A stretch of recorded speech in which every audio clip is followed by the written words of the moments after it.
I'd like to call the board meeting to order. Roll call, please. President Byrne, Here. Trustee Hebda, Trustee Cook, Here. Trustee Marquardt, Here. Trustee Schultz, Here. Trustee Schwartz, Trustee Williams. We have a quorum present. Would everybody please stand for the Pledge of Allegiance? Pledge of allegiance to the flag of the United States of America and to the republic for which it stands, one nation, under God, indivisible, with liberty and justice for all. Okay. What do you want to do? Oh, the public hearing. Oh, correct. Okay. Yeah, we need is there a motion to recess? So made. For board meeting. Motion second. Roll call, please. President Byrne, Here. Aye. Trustee Hebda, Trustee Cook, Aye. Trustee Marquardt, Aye. Trustee Schultz, Aye. Trustee Schwartz, Trustee Williams. Okay, motion carries. I apologize, folks, but I jumped the gun. We have a public hearing regarding the electric aggregation, which is a plan of operation and governance. Does anybody want to comment on that? Any citizens, anybody in the audience?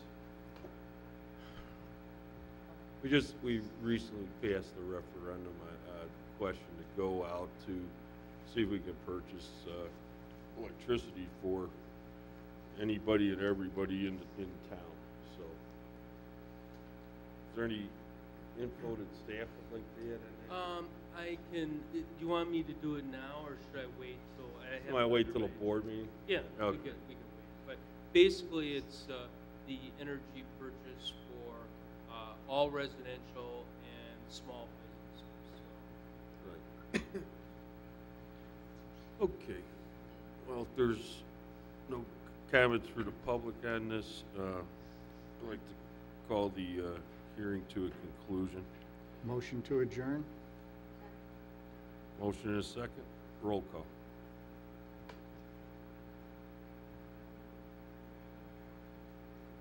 Trustee Cook, Aye. Trustee Marquardt, Aye. Trustee Schultz, Aye. Trustee Schwartz, Trustee Williams, Trustee Hebda. Motion carries. Motion to reconvene the board. Is there a second? Second. Roll call.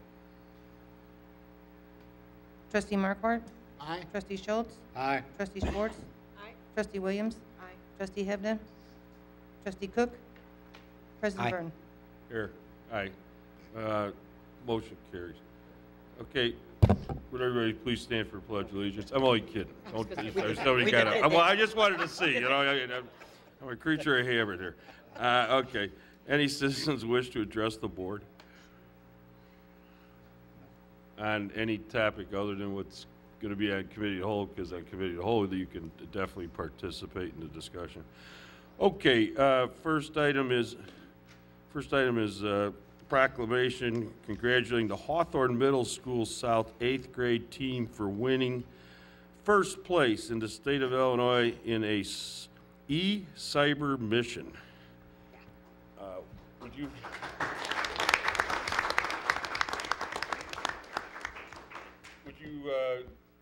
young people like to step forward?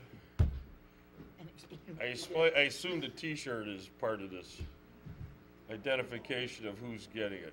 And your teacher's name is, I should know because my wife told me about 5 times, but is there a mic up there? Yeah, you can grab the. Where's the portable? Portable right there to your left. You want. Oh, okay. Would you like to, what? Yeah, okay. Mrs. Alexandria, would you like to explain what the boys did here?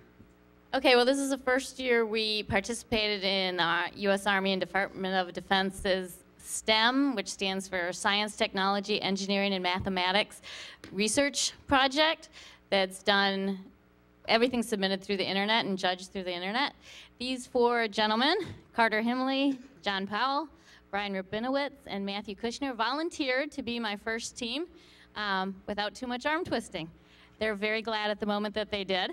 They researched a way to better provide emergency medical information to EMS personnel if someone were unconscious, as opposed to the bracelets and necklaces that students and adults are supposed to wear, which Very few of them do. So they worked with our police department, our nurse at school, the student body, and came up with some methods and discovered a way to use QR codes to do that. And they submitted their project and all their research and surveys and information. And once the judging was done, they came in first place in the state of Illinois, earning $500 apiece in cash. All right. Great work, guys. Okay.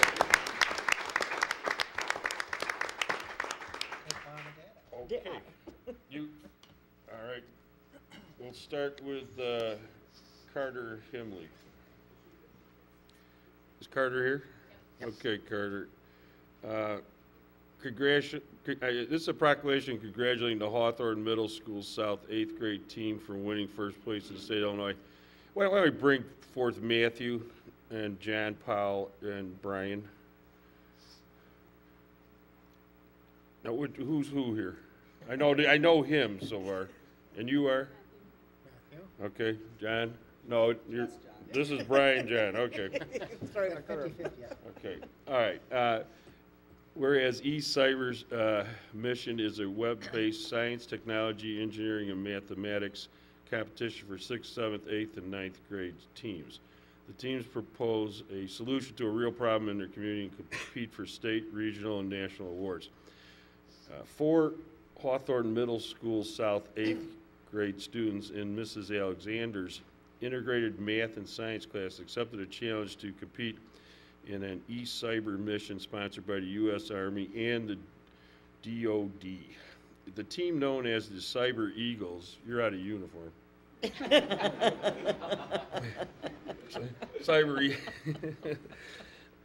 the Cyber Eagles proposed and researched how to better provide critical medical information to emergency personnel when a patient is unresponsive through the use of quick response codes. QR codes.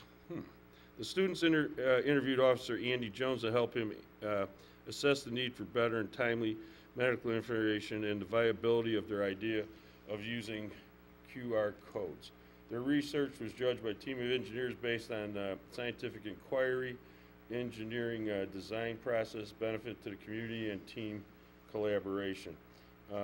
Whereas the Hawthorne Middle School South 8th grade team won first place in the state of Illinois and earned a prize of $500 per student. The Cyber Eagles team members are Carter Himley, Matthew Kushner, John Powell, Brian Rabinowitz, and their teacher is Tina Alexander. Now, therefore, I, Roger O'Byrne, President, Board of Trustees of the Village of Vernon Hills, hereby proclaim that the Hawthorne Middle School South 8th grade Cyber Eagles be congratulated for their first place finish in the state of Illinois in eCyber mission, dated the 17th day of April, 2012. All right, guys.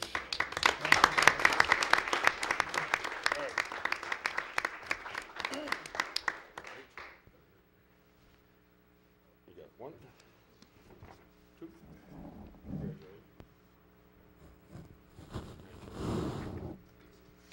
Congratulations. You guys, parents want to take more pictures? Thank you. You can. And we got one for Mrs. Alexander, too. Congratulations. Thank you very much. Sure. Great job. Great All job. right, guys. Any of you guys want to say anything? You want to really tell us what this is all about? How does it work? And just so you know, you guys can look at this later. We'll make sure we give you a copy of tonight's meeting for evidentiary purposes. All right. If you guys want to stay, you can. If you want to leave, you can. Wow, we're emptying the house out. Wow. Yeah, well, yeah, thank you. Wow. Oh, someone left something underneath the chair. Other Wait, ma'am, folks? ma'am, is that your jacket over There's there? some- There's something on the floor. Yeah, one of the. There's something on the floor there. Somebody left. Thank you. Okay. All right. Arbor Day Proclamation, Village of Vernon Hills, a Tree City, USA. I'm proud to be in front of you to present the 20-year award for being designated as Tree City USA. So I want to present you with that. There's also a nice gift from Tree City. And also we want to tell you about Arbor Day. We are having an Arbor Day celebration. It's going to be at the Arbor Theater. Very fitting. Yeah, sure, yeah, okay. And it's going to be Saturday, May 12th. We're going to plant some trees. We're going to take care of some invasives, reaching out to local Boy Scouts. There'll be more on the website, and we'll get the word out. So wanted to share that with you. Yes. It's interesting today that under my report, we'll also be talking about emerald ash borer. We are following very good practices of removing infested trees and then replanting those. But I'll go into that as part of my report. Oh, tonight, okay, This is kind of just a brief. okay. So it's a big sign. Wow. Oh, Wow. Nice. So this is what we're gonna hang around town? We'll put that up, and just wanted to share that with you, sir. Okay. That's nice. 20 years. All right, They got the store don't get it? Yep. All right. Well, what do you want to do? Where do you want to display it? This, what is it? Oh, that's Probably, Oh, a little thing, yeah. Okay. All right, well, I should put it somewhere. All right. and I'll provide more information under my report. on Or do you want to, dashboard. yeah, well, we have a place, can we put it out in the lobby there? In the, How about the display cabinet out Yeah, front? cabinet? yeah, Right. sure. that would be great. It's very nice. Yes. Okay, all right, Dave, thanks. All right. Okay, On that, Dave, do we even have a ballpark as to how many more trees there are now than there were, like, because I know having lived around here a long time, people think with all our development and everything like that, that we've cut down a lot of trees, and it's been exactly the opposite. We've put in trees, Little more trees. including like Greg's Landing, which was all farmland until,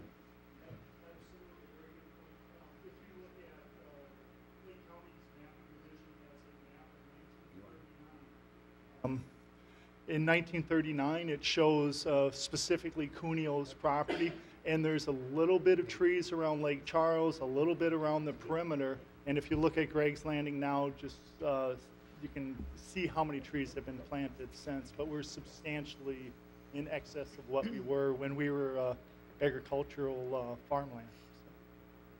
yeah, so we've continued to increase the number of trees in this community We absolutely virtually every have. year.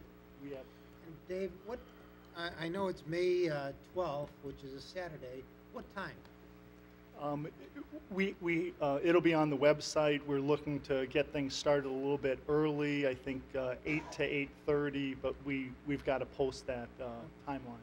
Early morning. yeah, Early morning, exactly. okay, Thank you. all right.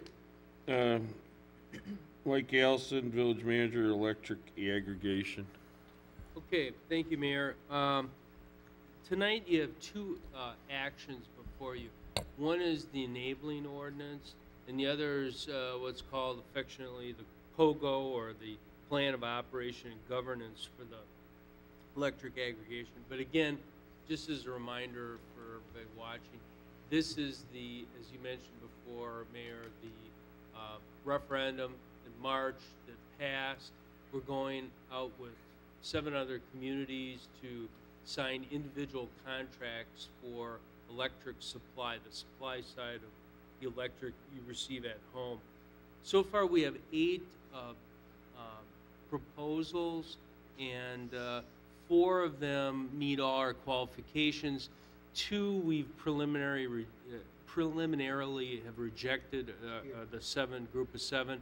2 we're received further information, but even at any of these numbers, we're looking at about a 30+% increase, so it's substantial. And again, this is on approximately 70% of your electric bill. So you just can't take your electric bill, as you all know, and take 30% off of it.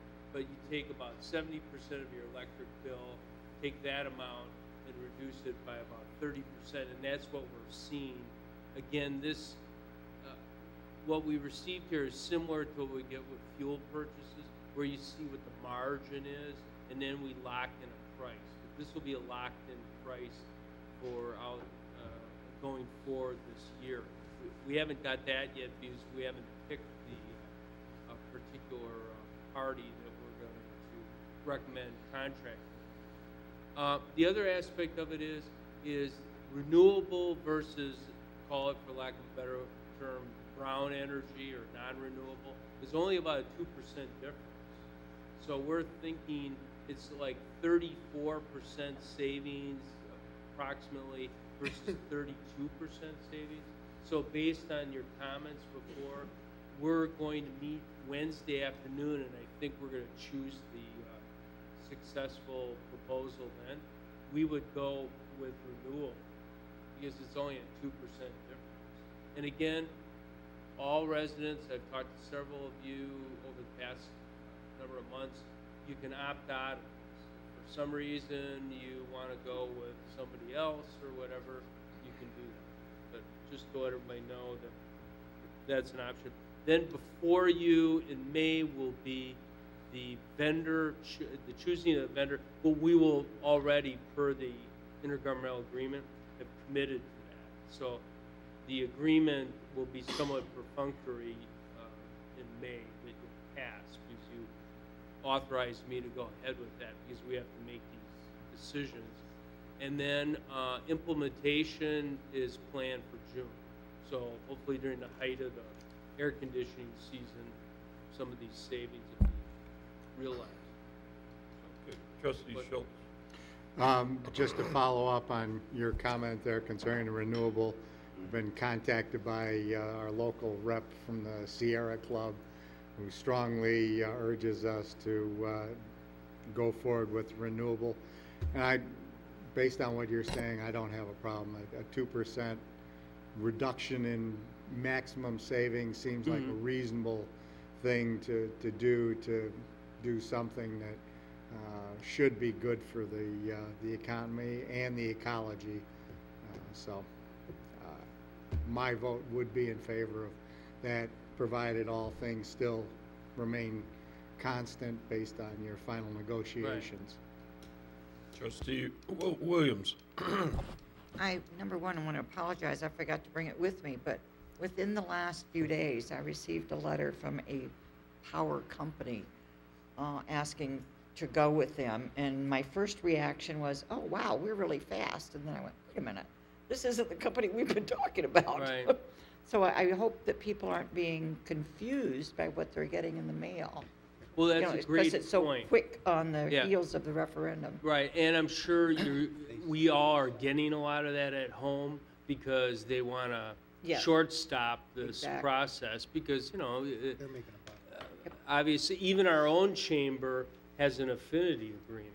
So, you know, they were talking to me about it. I said, well, yeah, we're doing this because more residents will save a lot of money. And but yeah, for everybody, of course, you can opt out of the municipal program. You do not have to be part of it. If you do nothing, you'll achieve these savings. That is the beauty of the opt-out, is that you know, it's the classic, you get the envelope in the mail from the village. It'll be from us, each of the respective municipalities. You'll know this is it.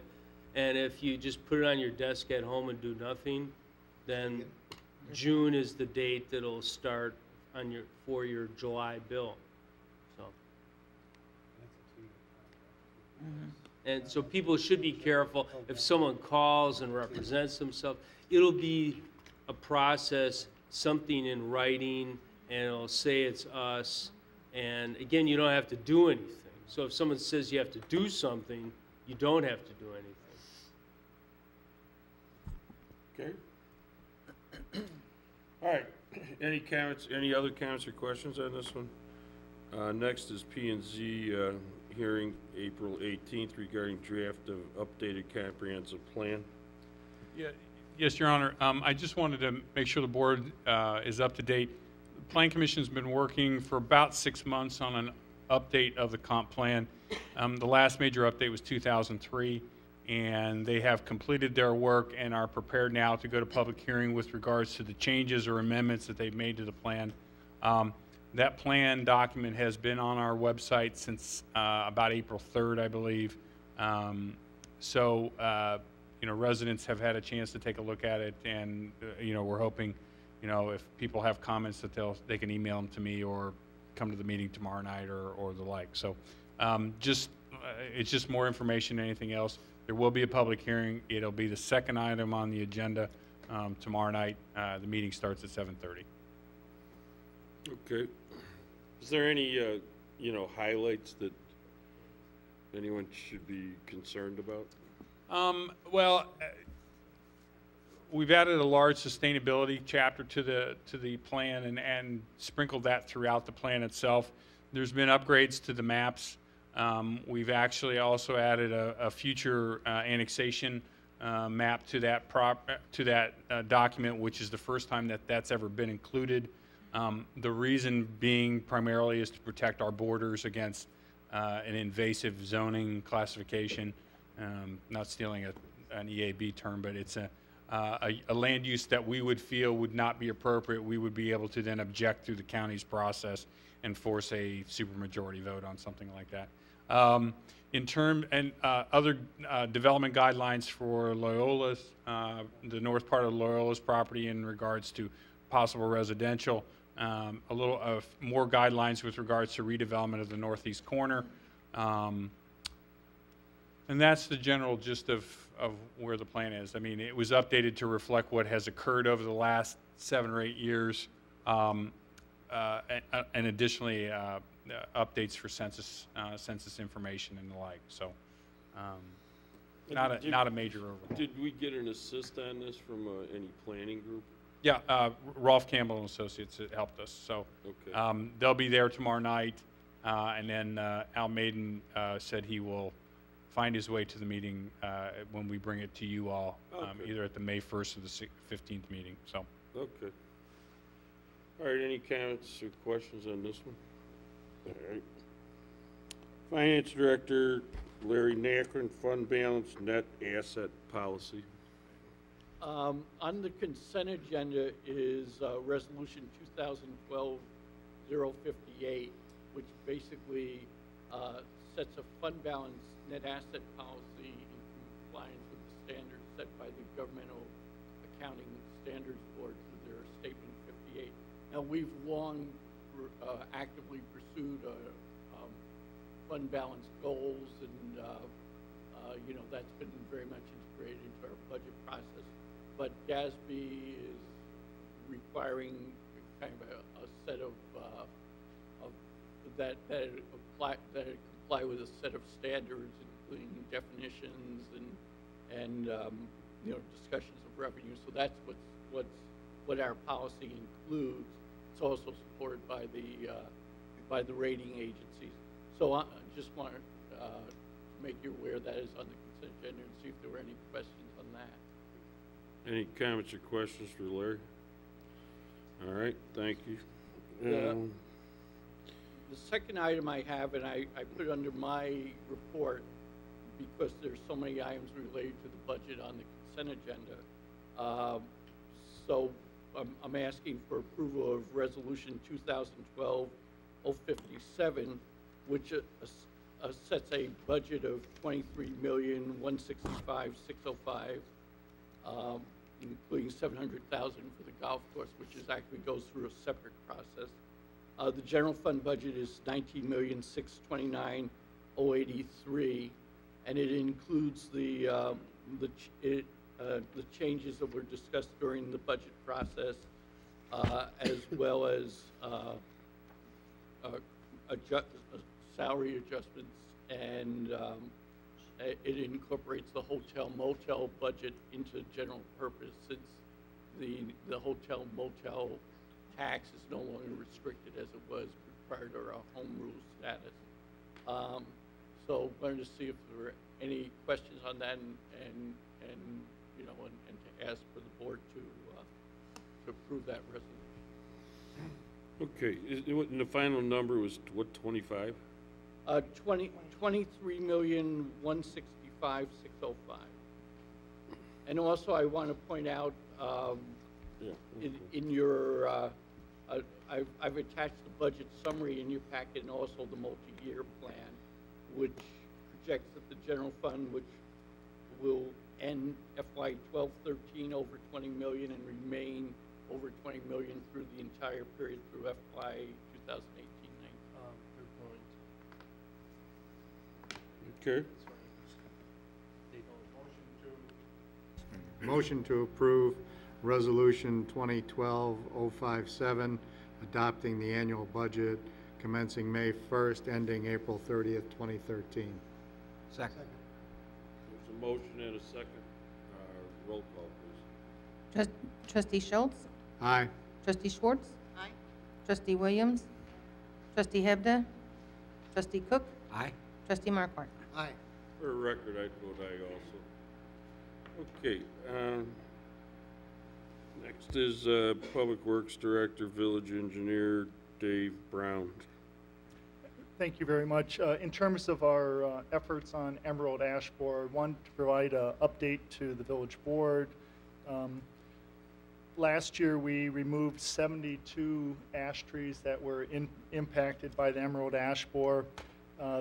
This week, we just completed removing our last ash tree for this spring. We removed 161 ash trees that were impacted this spring. We just removed those. We're very fortunate. We received a caucus grant of $20,000. What that does is help us with replanting. That's what the funding's for, is for replanting.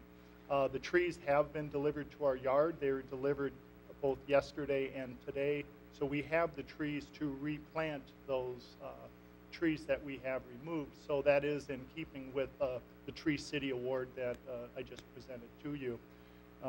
Moving forward, we thank you for the approval of the budget and advancing our efforts on the purchase of a stump grinder. We do have that currently. We were able to go out to the golf course and remove some stumps and try it out. It works very well. The teeth are very sharp, and we will be going out and starting to grind. Well, we're going to get a few days of rain, but as soon as possible. Our plan is to start next Monday on planting those trees, so we are moving forward with reforesting Vernon Hills. Very unfortunate that we are devastated by this borer, but we are reacting to it. So every month or so, I'll be coming back to the board and giving you an update on how we're doing with Emerald Ash Borer. So if there's any questions, by all means, touch base with me. For residents who may be watching this, how are we selecting the trees for removal? We are not removing trees for the sake of removing a tree because it is an ash tree. What we do is we look to see that there are 3 large branches or portions of the trunk of the tree that are infested. If it's to that degree, its health is in decline, and we don't feel that we can save it, even with injections, trench soaking, etc., in different methods. So unfortunately, we do have to remove those trees.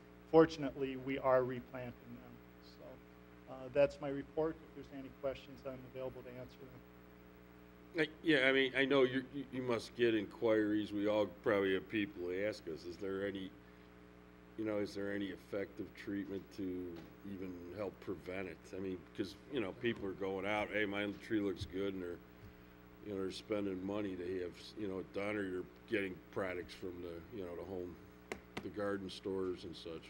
Yeah, there are some products that are being marketed. We have heard mixed feelings in terms of whether they are working or not. Our understanding is if the tree is that far along, you will not be able to save it. If it is early in the process where it is not highly impacted, then maybe some of the injection treatments are effective. One of the ones that is more common is called triage, and it's good for a 2-year period. For a medium-sized tree, it may cost $120, $140. And it's got to be applied several different times. And it needs to be, this product would be applied every second year. If you don't apply it after that second year, then you're really back to opening it up and it's susceptible to impact once again. Yeah, and you know, I think maybe not too many people have a cherry picker, so we're up there checking trees for the actual you know, borer. But you know, if you have woodpeckers visiting your emerald ash trees, you're in trouble.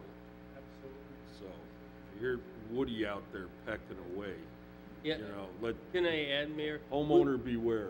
We will come out, though, and look at your trees, you know, our arborist, and Right. in fact, I asked Ken, the Parkway tree in front of my house is an ash, and I asked Ken to look at it, and he said, yeah, it looks healthy. So I contracted with a tree service that I use for another couple of trees on my property, and had him do it. Was it the- Because I heard a woodpecker in my neighborhood, so Yeah. I know there's some. No, so is it the triage treatment he was talking, or something? Yeah, I else? think it's the 2-year treatment, yeah. That's All right. what they use. And that is worthwhile to add to is when we go out and identify the tree, we place an X on the tree identifying that it is a problem tree.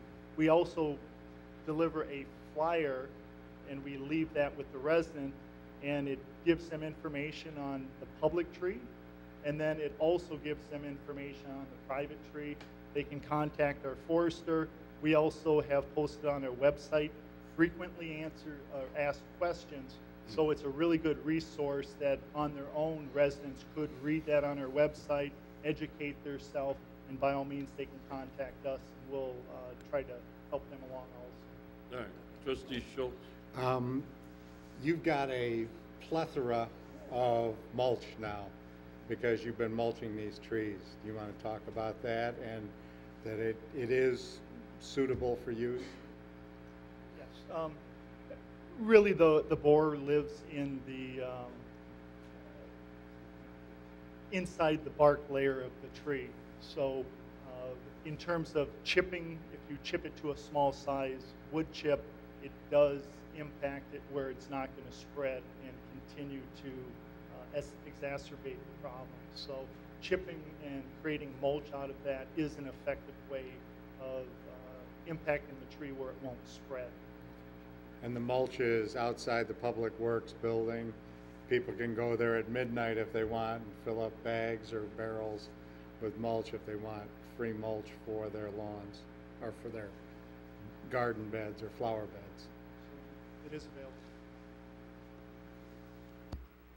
available. Any other comments or questions on this? You know, I just wanted, Mike, what was your, I asked you to check on, what was it, Milorganite, yeah. Milorganite. Well, they said it promotes healthy trees, but it didn't say it stops. You know what it did, Mayor, though? Deer stay away from trees when you use Milorganite, according to one website. yeah. But I didn't find anything about this EVs one, and Milorganite. You know, my friendly landscaper did some work at the house. I was, you know, questioning him, and he said, you know, because, you know,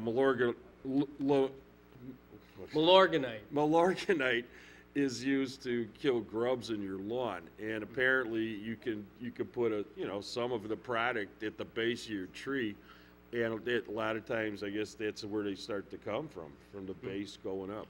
Now, is that true or is that not true? Or do they fly in and just attack? I would just add that the triage injections are the most effective system that we've heard. Right. There are some other potions and remedies Right. that are not as likely to succeed. Okay. All right. Very diplomatic, Dave. Triage. Okay. Little play on words there. All right, fine, thanks. Okay, next item is the omnibus vote agenda. And is there a motion to, is there anything well, I'd like to pull 2012-062 germane to retaining GMX real estate, which is number 20, what is it? Yeah, but what letter is it? I just had it. I know, I did too, and I lost it. not on the It's, consent. Oh, it's not? Oh, is that on unfinished business? Yes. Oh, okay. Well, then, pardon me. No, what was the number? 2012-062. Yeah, it's Oh, F that's- under that's unfinished separate. business. Yeah, okay. All right, well, so is there a motion to approve the omnibus vote agenda A through CC. double CC? Is there a motion to approve? Motion to approve. Motion is second. Any comments or questions? If none, roll call. Trustee Schwartz? Aye. Trustee Williams? Aye. Trustee Hebda? Trustee Cook? Aye. Trustee Markwart? Aye. Trustee Schultz? Aye. Motion carries. You know, one comment on the purchase of our gasoline and diesel fuel was, what are,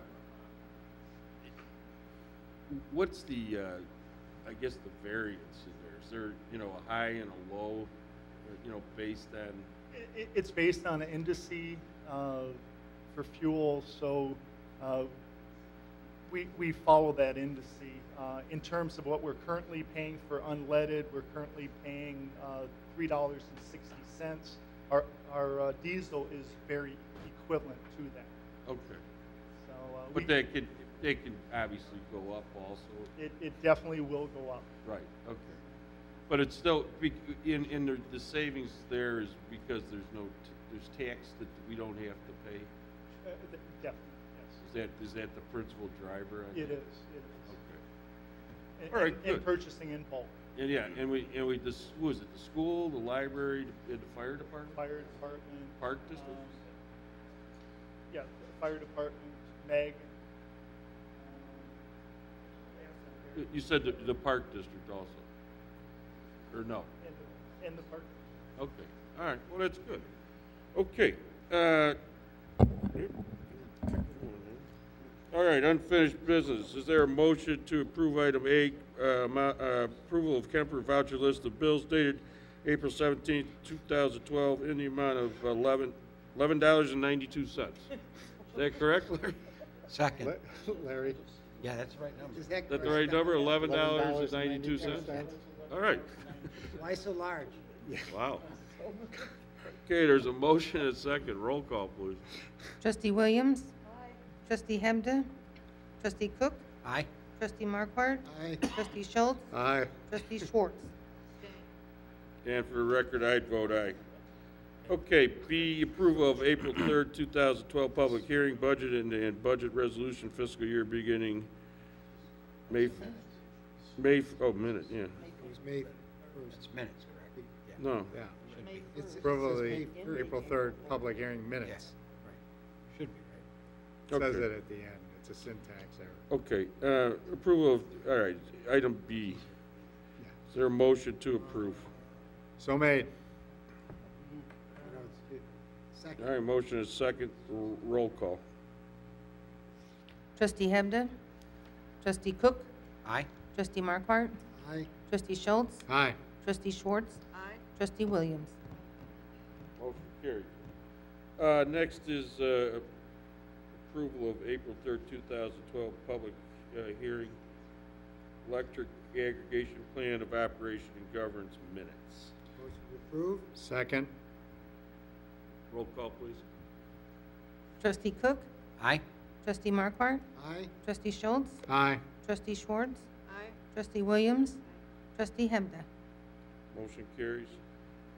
Next is approval of the April 3rd, 2012 village board meeting minutes. Is there a Motion. motion to approve? Motion to approve. Second. Motion is second. Roll call. Trustee Markwart? Aye. Trustee Schultz? Aye. Trustee Schwartz? Aye. Trustee Williams? Trustee Hebda? Trustee Cook? Aye. Motion carries.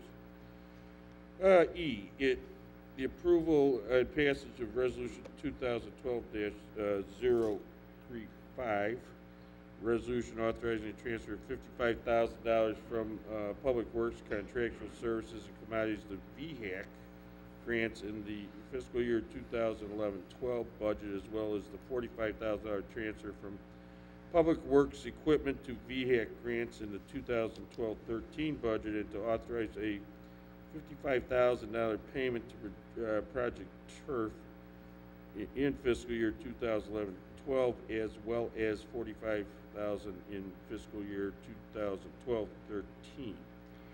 I'd like to table this until such time as someone from District 128 comes and tells us they need the money, because based on the reports of the fine writing of John over there and also of Mick, I'm led to believe that they have the means to pay for this in and of themselves. They're going to use the cell phone tower revenues to cover any shortfall. I don't have an objection to doing this, but everything I've heard says that they don't need the money. I want someone from District 128 to say, no, we need the money. I should say, Trustee Well, Schultz, they are I'm sorry. Let me explain this, because Larry and I had a discussion on this. The plan is to have them come, I think it's the first week confirmed of May. The reason for this, why we can't wait, is, again, this doesn't approve actually expending the money, but the Well, idea it is from a says authorized payment. well, from a from a budgetary standpoint, what we wanted to do was make those I don't have a problem transferring the money. prior to. But, Well, that- yeah, but this I- says authorizing a payment. Right. Well, go ahead, Larry. Explain Can we change that to authorize the encumbrance of funds rather than authorize payment? The reason we're doing it now, again, is if we wait to, if we don't encumber the funds prior to April 30th, essentially we won't be able to come out of FY 11-12. But I see the issue that Trustee Schultz raised and Trustee Williams. It should not say authorized payment, but what it should say is authorize the encumbrance of funds to Project Turf. If we could make that change, then we'd Or, be able to. that will require a subsequent board approval of payment. Right, that will require us. So that would be my addendum to that. All right, so, well, okay, so the, Yes, that is an Just a amendment. change in the wording. all right, the first and second agree to the wording suggested by Treasurer Nacker. As amended by requiring additional board action to, in fact, spend the funds. Yeah, we got the amendment first, Bob? Vote on the amendment first? Did you not yet vote on the amendment? No, we haven't voted on anything. Well, if Or we you could have- just or- change Just the with- writ- Yeah, just withdraw the first motion and, Yeah. All right, is there, You've amended the motion yeah. to. even though we be didn't this. approve the motion, so now we can. Well, no motion was made. I question this. So this is the major motion on the table, you can just vote on that. Oh, no one seconded the motion? Is that, No, because. no, No I'm one talking made the a first motion. motion. The first, Well, I read it. there was no But I you mean, motion. can't- I asked for a motion, so there was no motion, no second. Okay, well, then there's nothing. Trustee Schultz made a motion to table that was not seconded, so there was no motion on the table Yeah. until this motion, which amended the Why- language. Okay, So how do you we- can go forward well, and vote. All we gotta do is reword the motion. The new- Yes. Just make a motion with the appropriate wording, so Yes. we should plug in what's the exact language, Larry, that you, Would be where it says authorized payment, authorize the encumbrance of the funds subject to approval by the board prior to Dispersal. disbursement. all right, is there a motion to that extent? So made. Motion is second. Any other comments or questions? The only thing I would add, and I don't know if everybody saw this or not. If not, I'm sure we can get it from the school. But I think the actual bids that came in and what I would think by now have been awarded, because that was in, what was it, March? The end of March? I think they were awarded this past week. Yeah, and I, you know, if my memory serves me right, this was pushing close to $1 million, Yes, right? 890,000 or so. Yeah, okay, so about 900,000, and that I'm sure that doesn't factor in everything that possibly could happen there, so. Okay. And Your Honor, there is one other thing that we're respectfully asking for direction. It wouldn't be out-of-pocket money for the village to Vernon Hills High School, but where we can also help them is when they went out to bid, they had a bid alternate. The bid alternate was whether or not when they excavate the existing turf, whether they put it in a truck and truck it away, or whether we would Sure. allow them to go onto our village reserve parcel, which is just north of the pond, so the tall berm, and whether they can place fill on top of that. It would, and they would restore it. It would be about 2 feet higher than what it is now. Really wouldn't be noticeable, but we could save them $38,000 if this Right. board allows that. So I just wanted to open that up for your thoughts. Yeah, yeah. So it would be, what would be the exact location, where the hill is now? Where the hill is now, Okay. they would add to the top of it, mostly to the north, and add approximately 2 feet. They Right. would fully restore it. It would be fine when it's done. I'll verify that. But it would be actual dollars saved by them that they wouldn't pay their contractor. It's a bid line item, $38,000. Actually, from that hill now, it's a pretty nice view of the whole town, Absolutely. you know. So we're rapidly becoming Vernon Hills. Yeah, we're adding a new hill to Vernon Hill. Yeah, we're building our own hill. Do we need to take a definitive action? We can't, it's not on the agenda Right.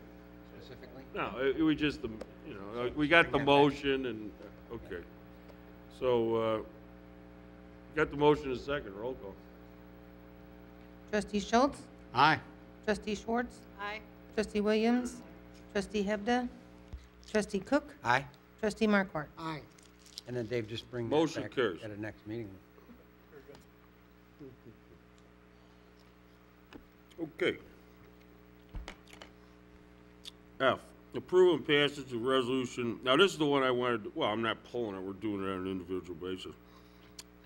Resolution 2012-062, resolution authorizing approval of a financial consulting services contract with GMX Real Estate Group LLC to assist with review of economic incentive agreements.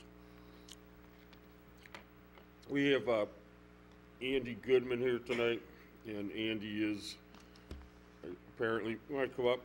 He's Mr. GMX. Is that a reasonable statement to make? Yes, Mr. Mayor. And I don't know if anybody on the board here has met Andy, but he was on the ad hoc committee we created, oh boy, what was that, 3 years ago? At least, yeah. Trying to figure out what we were going to do with some empty spaces throughout our shopping centers and such. And Andy's somebody that staff has stayed in contact with over the last several years, myself. And anyway, Andy is a resident, and Andy's you know, an expert in retail development. So hence, that's why we have this item on the agenda. And to date, we've received free advice, so now this is a little more extensive questions we have, so. Because of some potential development coming up. So it'll be the battle of the experts. Okay, anyway, is there what's the amount of do we have it? The amount is not to exceed $20,000. Okay. Is there a motion?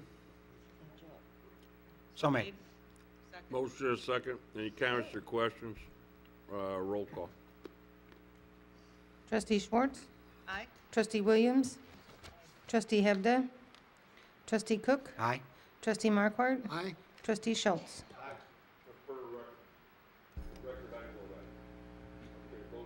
Thank you.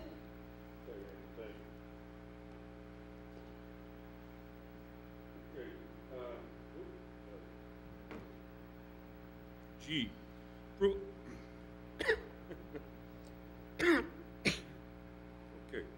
Couldn't eat that Put the chocolate up there.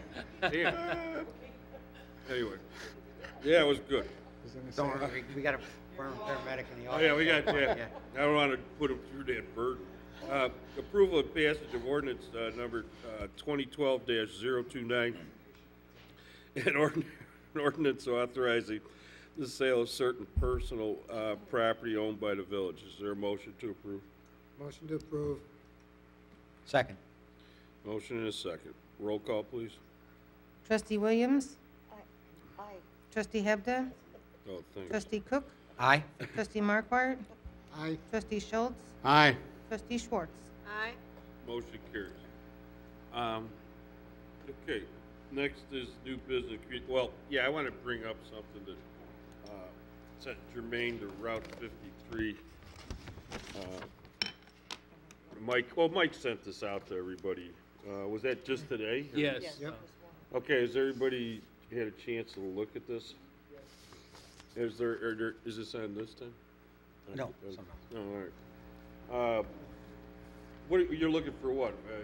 Well, I think, Mayor, if there's any, you know, it's a 130-page document. If anybody opened it up, I paged through it real quick, and I mean, there's a lot of issues. I mean, one thing to me was, is someone going to pay the toll fees for a limited access boulevard that only gets you to 45 miles per hour? Right. You know, and then some of the costs obviously are, you know, depending on your viewpoint, the increase in cost substantial. A good chunk of that is the environmental aspects of how you deal with runoff, the elevations of the road. And there's a lot of issues, a big part of it. So, Well, so we have to have this in by tomorrow? well, yeah. Again, as you know, this is very preliminary. and Right. There'll be another bite at the apple, probably a couple hundred bites. Yeah. But this is the Blue Ribbon Committee Right. that you were an alternate to. Right, And, well, I went to the last meeting, and, you know, sorry, I don't have my mic. I went to the last meeting as, you know, an audience member, and, you know, at that time, you know, the different, I guess, variations were, you know, put before everybody that was in attendance, you know, to cogitate within reason, and, I think, you know, if the board has any comments that they're concerned with, yeah, we probably should get it into a letter. Dave, are you going, or anyone from staff going on the 20th? Cause I gotta be at a meeting at 10 o'clock for, you know, work at work, so. I think what time is that one on the 20th start? Okay. Well, it's over here at the, it's at 1 p.m. Well, it would be this Friday. okay, At 1 Well, o'clock. between Dave and I will, I mean, I think there'll be a lot of comments on it, but it's such a complex issue. Right. And it's been discussed, as you know, Right. extensively. Yeah, you know, with that said, yeah, I mean, we should have some kind of document or letter to place into the record. And, you know, I would think we certainly would want it to go with the, you know, our legal limit of 55 miles per hour going at 80, you know, on the any section of the tollway at rush hour, you know. I guess the other thing too But is. to make it a garden park type, you know, yeah, I guess expressway at 45 miles per hour, that's, Well, if limited access, they're talking about some at-grade crossings though, right? If they're gonna keep it at 45? That's what, looking at it, I understand, yeah. it would kind of defeat the purpose. I mean, because if there's no at-grade intersections. Right. There's no reason to keep it at 45, so. So, well. I mean, even but 40, Mayor, I even think 41 exceeds yeah. that. I think one of the problems is if you don't discuss it like right now, to send some, unless it's fairly straightforward, it's difficult to send some consensus letter unless, Mayor, you just, you know, want to do it and Well, I make mean- a couple comments. the We can alternative come would up be with something and is- then send it out to everybody to take a look at, and if, you know, anybody, any board members want to edit it, or, you know, If I, stronger, or- if I can ask, what was our last letter? I believe our last letter said we were in favor of a limited access highway system, which in my mind says that it's the toll road. Yeah, it's a tollway. Yeah. And, you know, as one of the big stumbling blocks as I read the fine reporting from the gentleman here, along with what that document said, was that the biggest problem is going to be how to fund it. Well, that's inherent in every project they've Exactly. ever But, you touched. know, we have sinned for 35 to 40 years by not building this roadway. So therefore, someone has to pay for the sins of the past.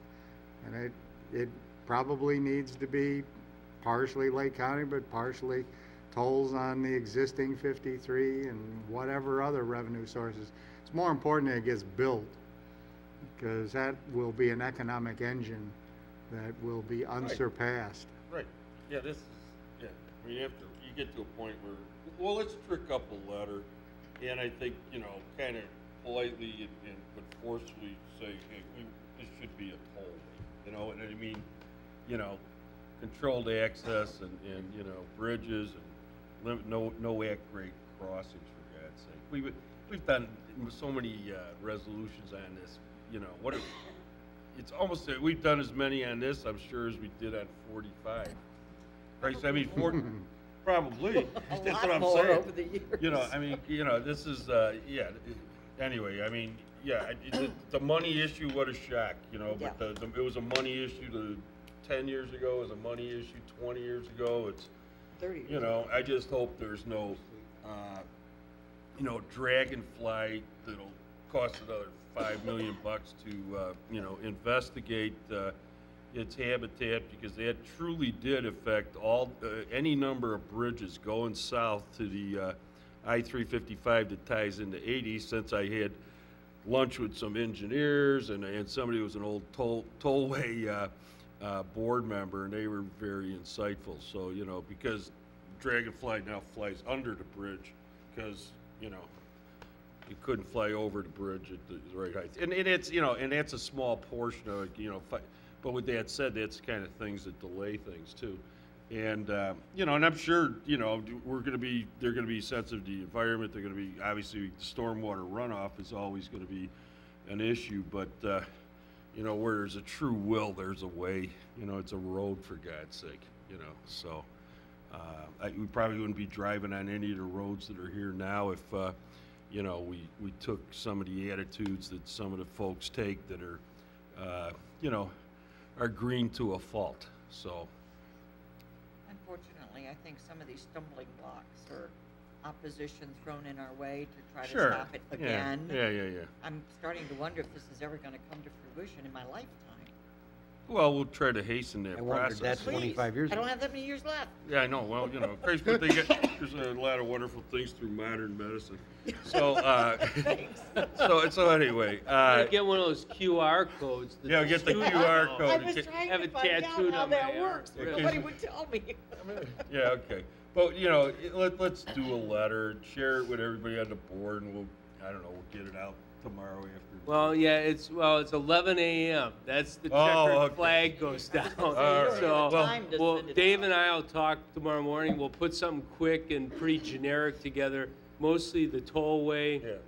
I would Limited say on this one, I access. certainly would Yeah. agree with what Right. you're going to put in And it, 'cause stay you away know how from we feel. funding, Just because do it. I'm sure that'll be extremely controversial. Yeah. At Elgin O'Hare, they had that whole discussion of let's set up a special taxing district and everything.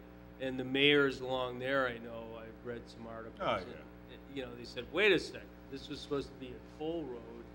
Why are we, you know, hitting industry to pay for part of it? So, Right. you know, Well, industry will use but it. we'll put something together. You know, if it's built, everybody will use it, you know. Okay, yeah, I guess that's about it. All right, any other, trustee Cook? Yeah, I just wanted to take a moment to congratulate trustee Markford on both his fortitude and insanity.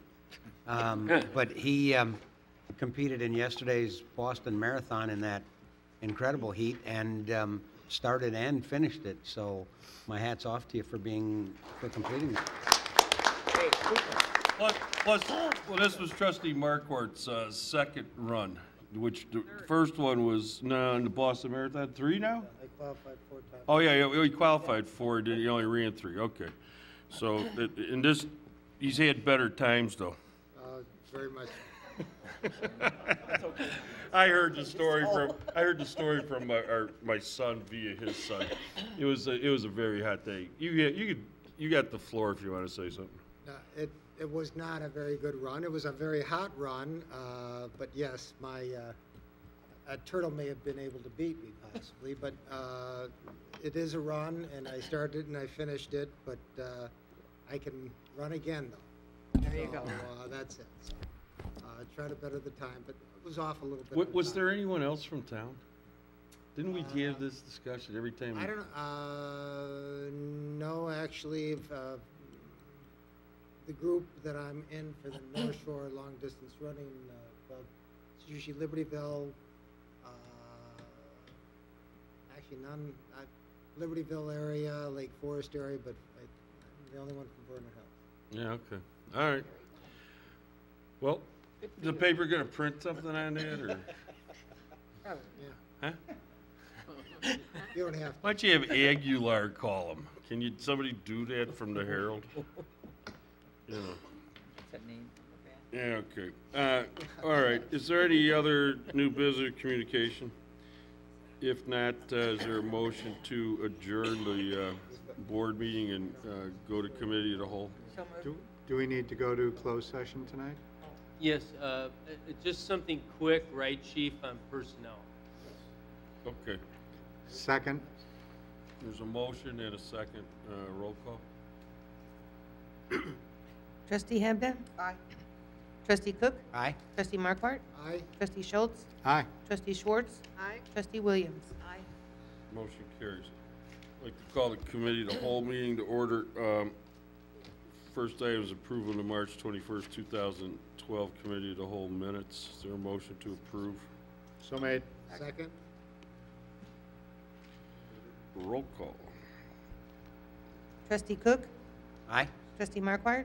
Aye. Trustee Schultz? Aye. Trustee Schwartz? Aye. Trustee Williams? Aye. Trustee Hebda? Aye. Motion carries.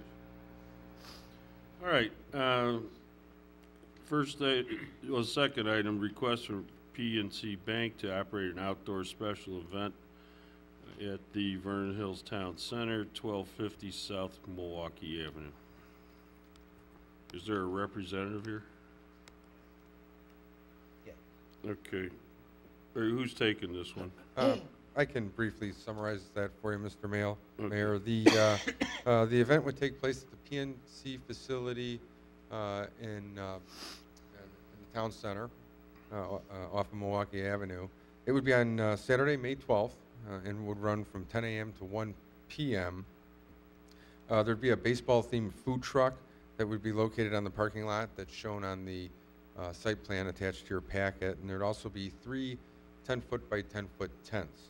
The food truck would be licensed through Lake County's Health Department. There'd also be activities that would include crafts, a prize wheel, and also a table dedicated to promoting greener living practices. There'd be a DJ on the site, and PNC representatives would monitor the volume during the duration of the event. Again, the site plan is attached to your packet along with the event application, and if the board feels that the temporary use is appropriate, then staff should be directed to prepare a resolution approving the special event subject to the conditions outlined in your report.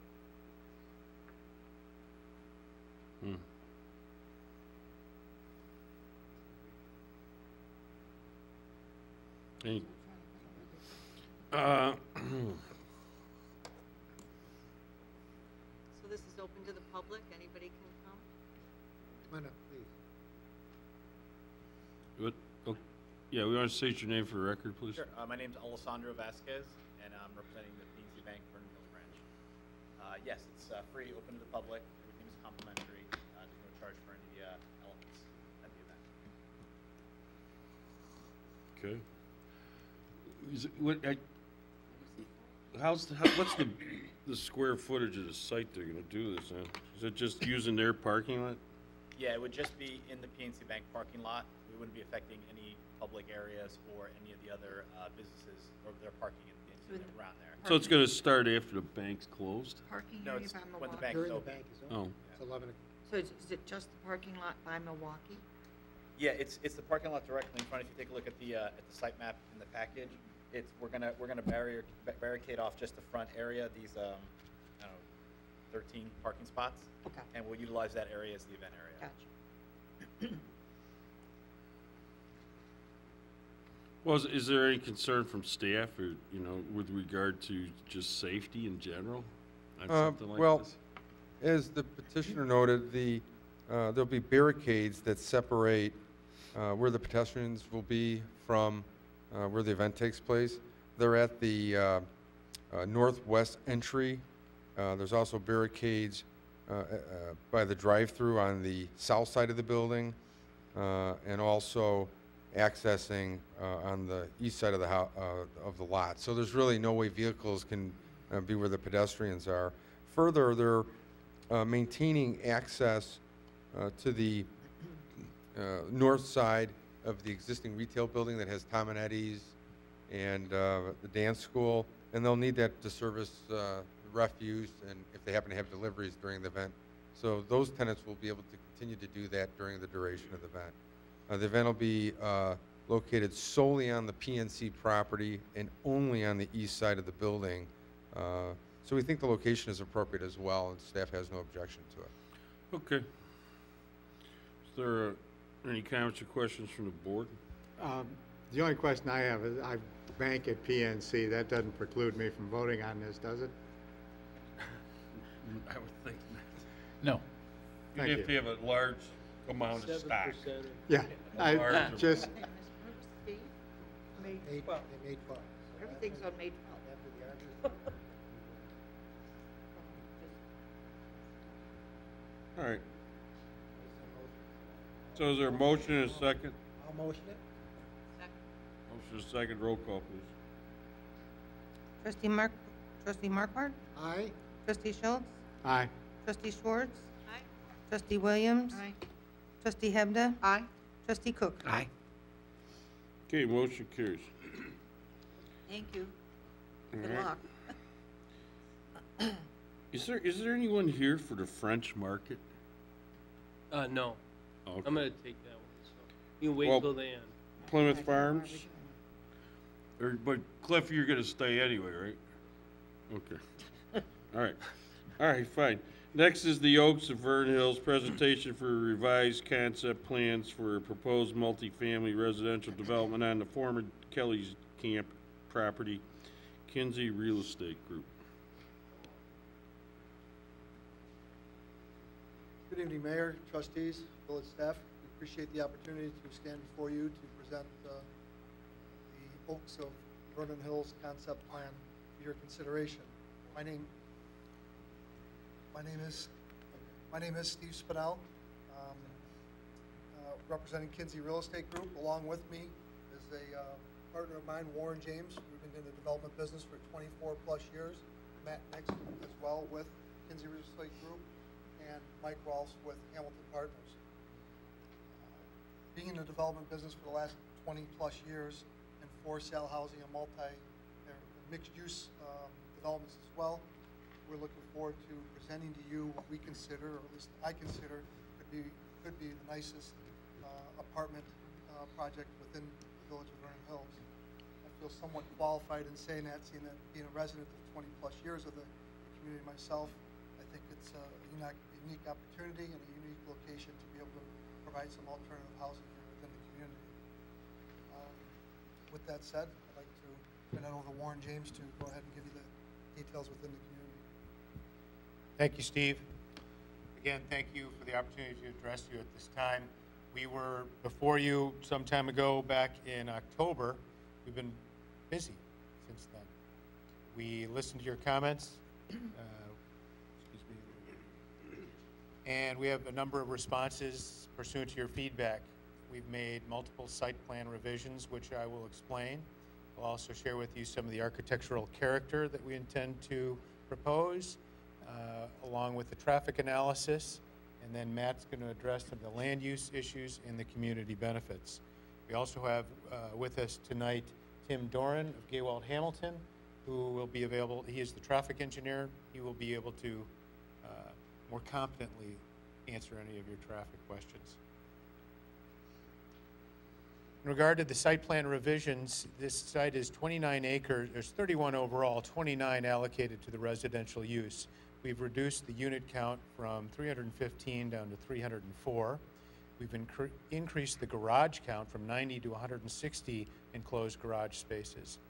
The overall density is 10.3 units per acre, which is considerably under the 14.5 acre maximum permitted under the intended zoning code.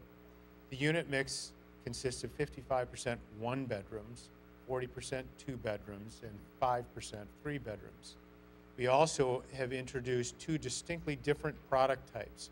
Our initial plan included only one. We have a 32-unit building that is elevator served. It's 3 stories. It has preponderance of 1 bedrooms and some 2-bedroom plans. We also have direct entry row home style townhomes. Those are 3 levels, parking at the main level, living at the 2nd level, and bedrooms on the 3rd level. We believe that will address a segment of the renter by choice market.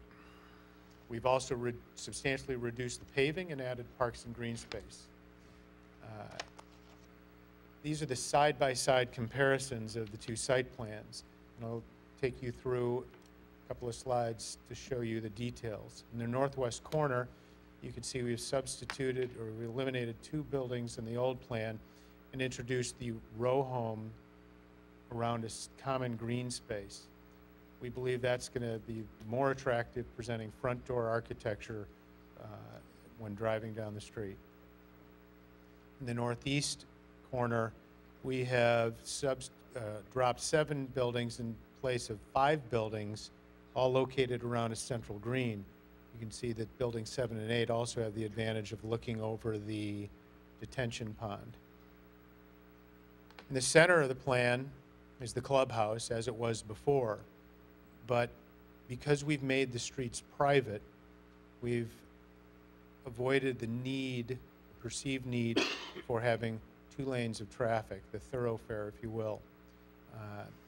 The clubhouse now has been shifted further to the west, providing more green space between the pool and the detention pond area.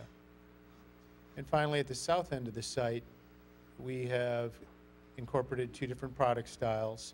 Again, 3 of the larger elevator-served buildings proximate to the clubhouse, and 4 townhome-style buildings next to the tree preservation area. And take note that we have been able to increase the size of the tree preservation area, and the nearest of the townhome buildings is more than 150 feet set back from Route 45. So our intent is to preserve that rural character along the streetscape and create a self-contained community. Again, we have developed the 32-unit building, but we haven't locked in on any architecture. We're looking for your feedback. We recognize that quality architecture is a combination of design, specification, and execution. As Steve noted, we've been doing this for a very long time. We intend to take many of the same skills that we've employed developing high-end luxury single-family and single-family attached housing in this product type. We look forward to receiving your specific input on architectural styles, materials, but again, the character of what we're trying to promote is captured in these pictures. The specific 32-unit building that we are proposing is as envisioned on this slide. I apologize, it's a little dark, but you can see through the fenestration, the articulation, and the use of materials, we've been able to create a very pleasing elevation. Finally, some character photos of the row homes. Again, this is a ubiquitous product throughout the Chicago suburbs. It's met a lot of lifestyle needs. We envision this as being perfectly appropriate for a family that might be just getting started, not ready to make the ownership plunge, or somebody in the empty nester category that is looking to sell and get out from under that mortgage and look for a rental opportunity. Again, all this, these homes are going to be centered around a clubhouse, approximately 4,200 square feet in area. These are some representative samples. We envision a media center, a fitness room, a swimming pool, and other gathering spaces for our residents. Landscaping has always been a hallmark of the developments that we've undertaken. This will be no exception. These are some of the character images of the landscaping that we've been able to accomplish elsewhere, prior developments. I know that traffic has been a significant issue. We heard you loud and clear. We performed a preliminary traffic study. We met with IDOT. We attended the IDOT Phase 1 Route 45 expansion hearing and studied that presentation. And we conducted a preliminary traffic signal warrant study. Our findings have been that there was the prior use contemplated upwards of 300,000 square feet of office and industrial space. With the proposed use, we anticipate a 63% reduction in peak hour trips to and from the site. We evaluated the warrant for a signal and found that the traffic coming from the proposed use would not warrant a signal at our intersection. However, we went out and we did traffic counts at the intersection of Corporate Woods, our entrance to the west of us, and noted that the peak hour traffic today from Corporate Woods does meet the warrant requirements. So there is an opportunity to pursue a signal at that location, which would create gaps in traffic to facilitate the turning movements in and out of the proposed use. And we are at this point prepared to say that we will collaborate with the village, including with the cost, if ultimately the decision is made to pursue a signal at that intersection. What do you see the overall savings or in doing private versus public roads? Because obviously it's built to a different standard. Well, I'm not saying that the roads would be built to a different standard per se. We'll build them to the village standards. We'll, obviously we'll consult with the engineer and build them so that they will last. We will maintain them. So the village will not have to maintain the roads. That's obviously a savings to the village down the road. What we had previously contemplated was a public thoroughfare bisecting the property, leading to the property to the northwest. With the change in, to the northeast, that vacant 40, 45 acre parcel. With the change in land use, we made the assumption or came to the conclusion they were incompatible. Residential use with the industrial office. We didn't want semis coming to and from. We're still contemplating a roadway connection, believing it would be gated for emergency use only. I also want to point out that we did maintain an emergency connection and provisions for an emergency connection to the north. So we do want to make the site accessible to emergency vehicles, just make it a residential enclave normally accessed by Route 45 and the two entrances on Route 45. So by removing that thoroughfare, yes, we do save, and we obviously we get more green space. You can see that from the plan. We save some money on pavement, and we can put that towards the signalized intersection. Dave, you want to speak to that one? The private versus public? It's very good that they're discussing that it would be built to public standards. That's something we certainly would require in terms of it being a private street versus a public street. We all remember back in 1993 or so when things were private and eventually they became public. That's what I would add. Yeah. I think there's an ordinance too. I'm sure there's an ordinance. I'm sure there's an ordinance. I can imagine we could. Can I take a crack at that? History there. Sure. Can I take a crack at that? I think there's a fundamental difference here in that we intend to build this to institutional standards. We see this as a long-term rental community, purpose-built.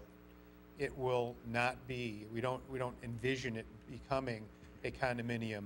And I am familiar with, because I've done enough development. I know what happens. You get a homeowners association in there. Oh, we don't want to. We're paying taxes. Why do we have to maintain our roads?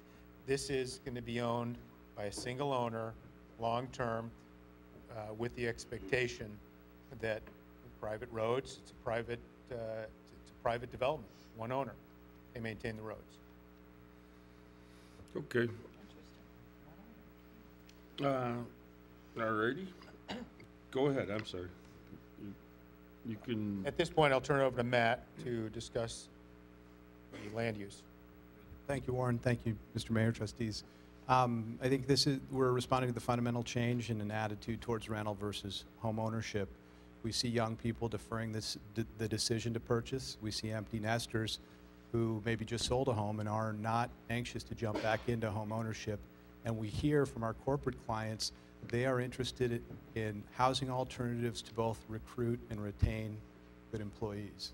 And that's really the market we're trying to serve. Warren mentioned high quality, investment grade, purpose-built rental housing. As we see it, there's really only one community in Vernon Hills that fits that bill. That's the Amley project that was built about 7 or 8 years ago on the far north end of town. A little under 300 units, about 3.5 miles from our site. That's a good example of kind of high quality, investment grade, professionally owned and managed community. Ours is a little bit different. Our community, as we mentioned up there, it's really kind of a self-contained community. It's lower density, it's in scale and in keeping with the buildings along Route 45. It's actually a wooded site around the three sides to the east, north, and west. And as you saw on our plan, we've got a dedicated tree preservation area along 45. So it nestles very nicely and it operates independently. However, it's adjacent to over 3 million square feet of office and commercial at Corporate Woods. It's in walking distance to the town center and it's proximate to the metro station. So it really is ideally suited for, in our mind, for this proposed use. This is a map that staff provided us that shows Vernon Hills. The light orange shows attached multifamily that was either for sale townhomes, senior housing, and the darker orange shows the rental communities. Again, to the market that we are appealing to, we really only see about 450 apartment units competing. Those are the Amley units on the far north end of the site, and what we're calling the town center condos located in the far southeast corner of the site.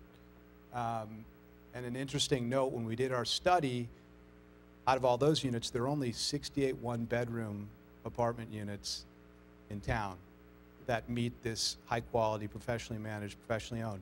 And then there's also a reference to the shadow market. People talk about a shadow market. On the MLS, our last look, there are about 21 rental townhomes throughout the community. Our expectation is both the town center condos and the privately rented townhomes are likely, when financing comes back, when confidence comes back in the for sale market, we believe those ultimately will return to private ownership and they'll be occupied by the owners. You know, something that just comes to mind. You know, what kind of I guess a market study did you guys do that says, okay, this is something that's... Yeah, that's a good question. So there's a couple of resources that we go to. There's some sort of some nationally recognized group. Appraisal Research among them is a company that tracks all the rental housing, both downtown housing, and then they do a special suburban report that indicates both occupancies, changes in rental rates, proposed new development. And it's, I mean, it's a telling study. But then again, we also go to individually do our own survey. We call on all the individual properties. We call on AMLI. We call on the town center. We call on the Opus project. And that, as a matter of fact, that leads into this slide. We call about a 5.5 square mile area, southeast quadrant of Vernon Hills from Route 60 down to 45 roughly. In that entire quadrant, there's really only about 145 rental units, and those are primarily the town center condos, which, despite stalling on a for-sale basis, all leased up very quickly and are commanding not only the highest rents in Vernon Hills, but really some of the highest rents in Lake County and northern Cook County. So that gives us tremendous confidence that there's a market for what we're proposing.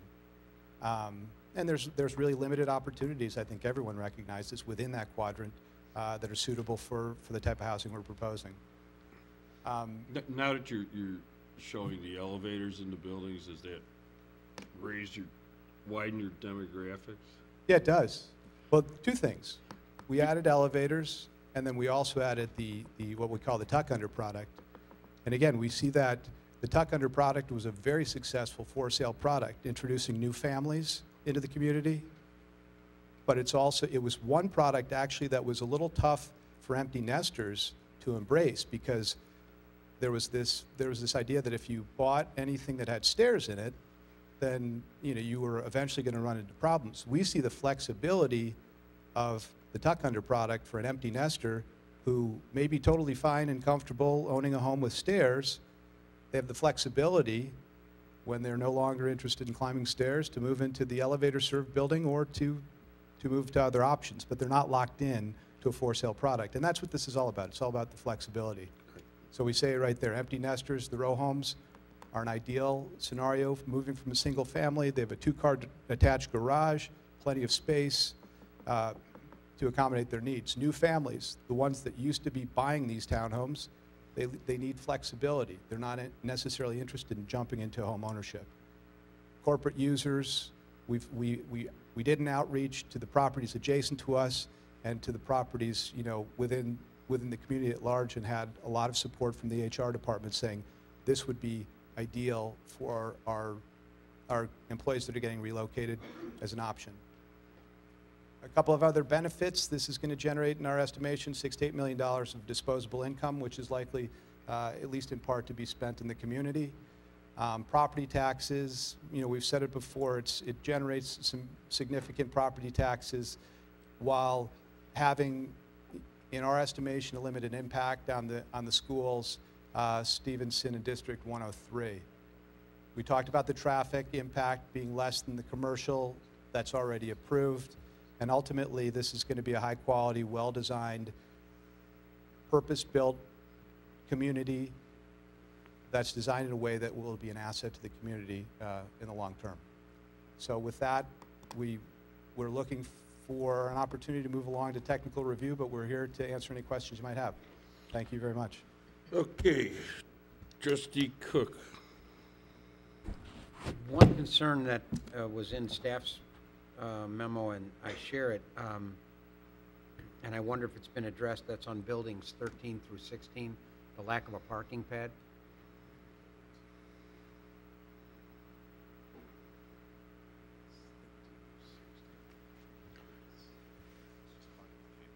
Oh, yes. There is substantial open space in front of those buildings. You see the setback from the roadway as well, so we can accommodate a pad, either parallel parking behind the garage or, even pulling it tighter, make 2-car parking behind every garage. But yes, there's plenty of room to do that. What do you mean by parallel parking behind it? I think the staff comment was, obviously we've got guest parking and we have 2 cars of parking for each unit. It's a 2-car garage. So having built this many places in the past, we've done 8-foot aprons where if somebody's overnighting, they don't want to park out there. Yeah, but that's what neighbors of mine refer to as Mickey Mouse parking. So I'd like to avoid that. Anytime you've got to jockey the car to get it across 2 garages is... No question. Yeah, it's a trade-off between parking, Yeah. asphalt, and green space. Yeah. If the preference is to have 2 cars parking, we can do that. I think you could see it in the other location here. between 11 and 12.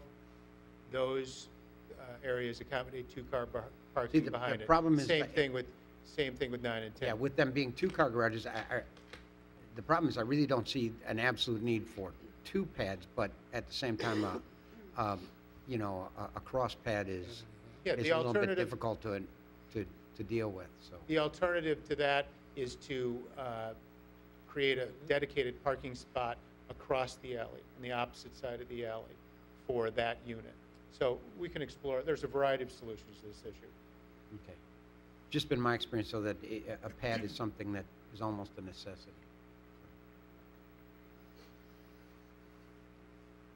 Trustee Williams.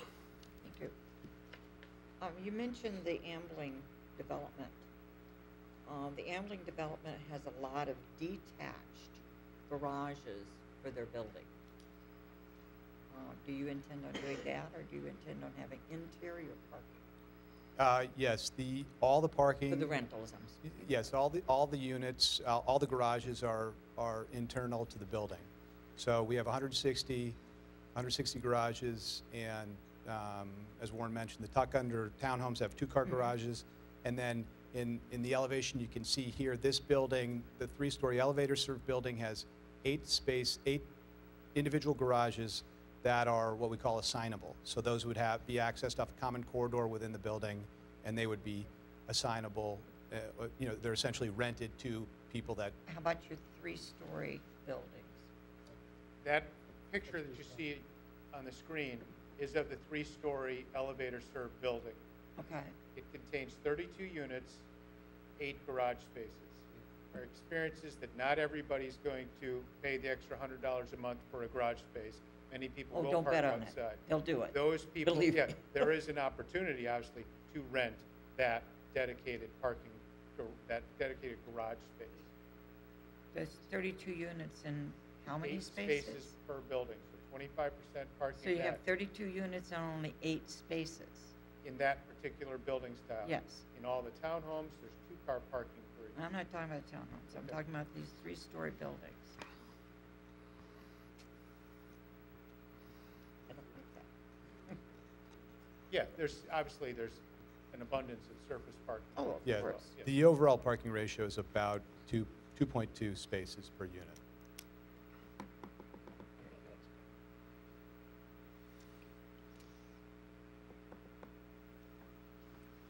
Okay. Any other comments or questions from the board? Trustee Schultz. I'm a big believer in at least 2.6 because my kid lives over in New Century Town, and there's hardly any guest parking other than out on Greenleaf overnight, and that's a fair hike. They've got 1-car garage and 2 cars. I mean, my neighbors, I've got 5 cars next to me. The good news is they've got 4 on the pad and 1 in the garage. You know, people have a lot of cars, and our community has a lot of extended family, et cetera. So you can't have enough parking as far as I'm concerned. I really wish this development was right next to the train station. It would give us an opportunity to create a downtown area. You're kind of off there by your lonesome. Can you guarantee no Section 8 housing in there? I mean, is that? Never even crossed my mind. Yeah, I mean, I know it doesn't cross your mind normally, but I'm not familiar with enough with those laws. Yeah, I mean, I think Section 8 is really, it's driven by their minimum rental levels that are allowed in order to charge, you know, and to qualify for Section 8 contracts. And they're also, you know, you have to qualify for those contracts. I don't see under any scenario that the cost to construct this building would remotely be supported by those, you know, Section 8 vouchers. Within regards to the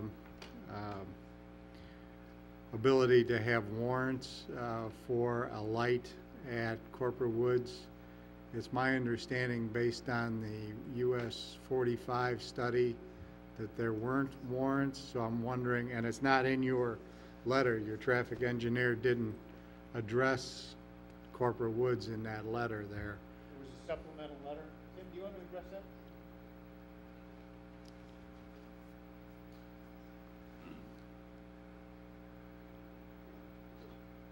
Good evening, President Byrd, members of the council.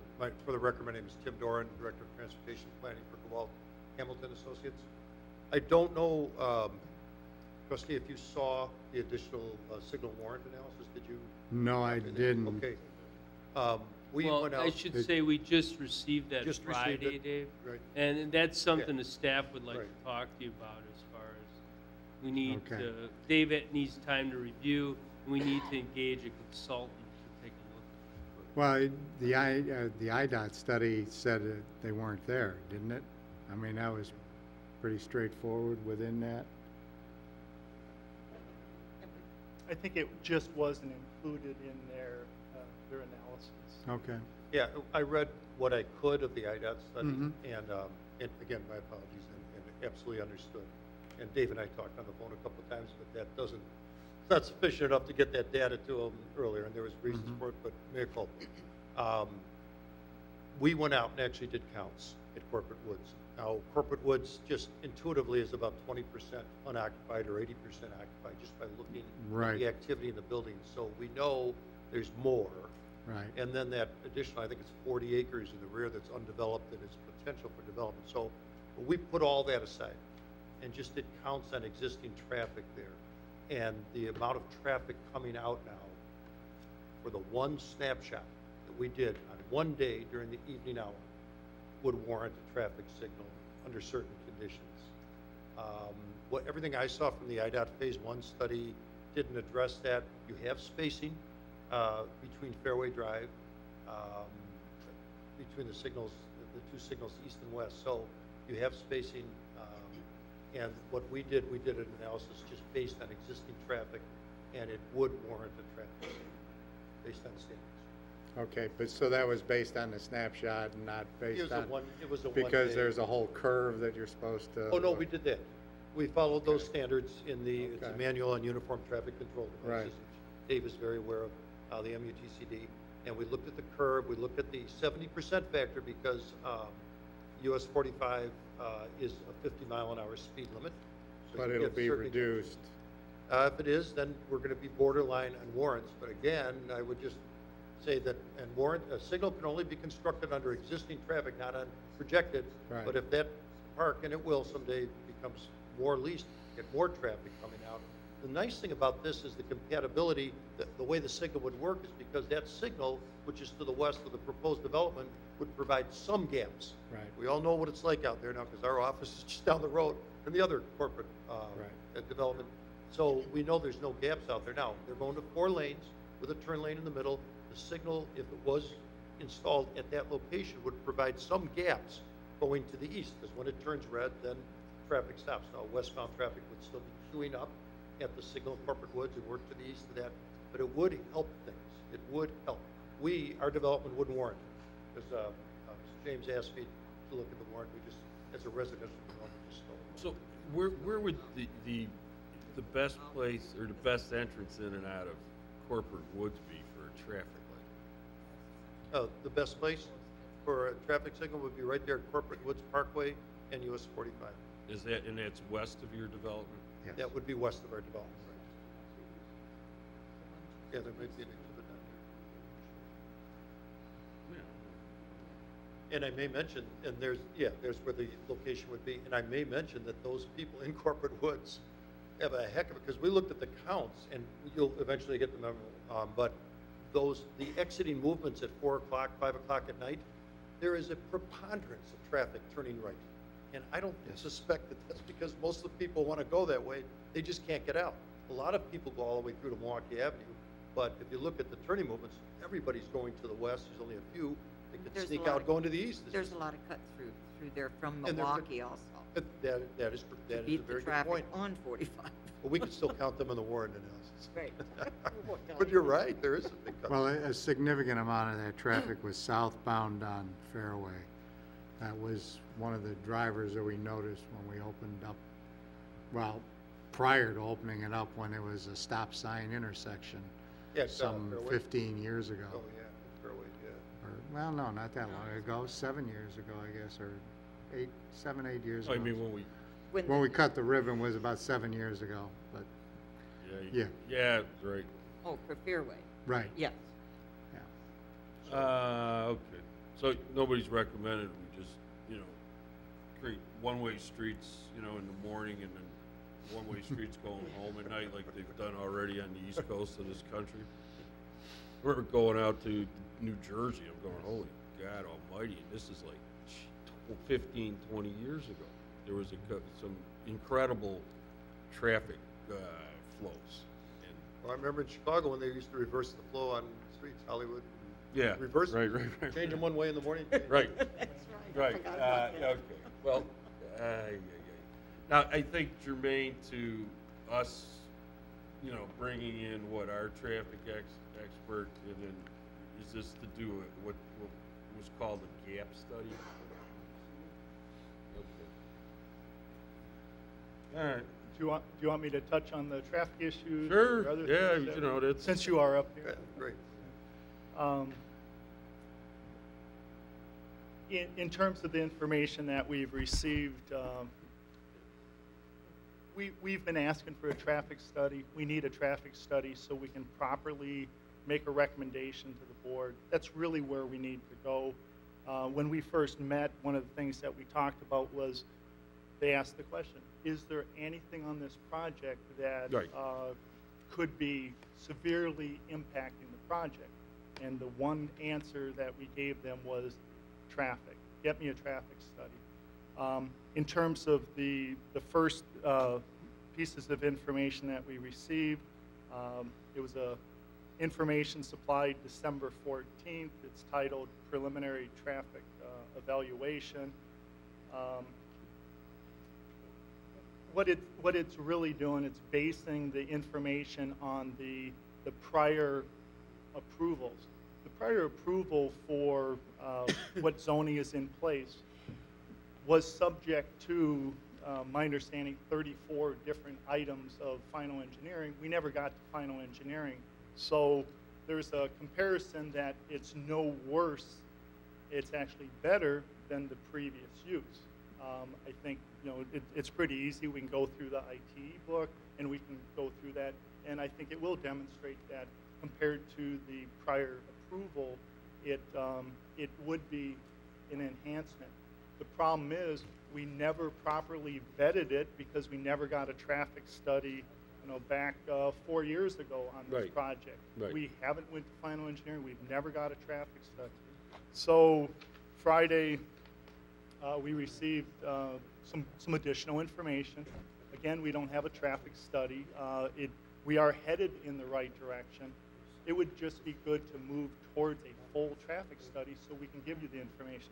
I think, you know, from a professional standpoint, we put our heads together, figure out what it is. We've had those conversations.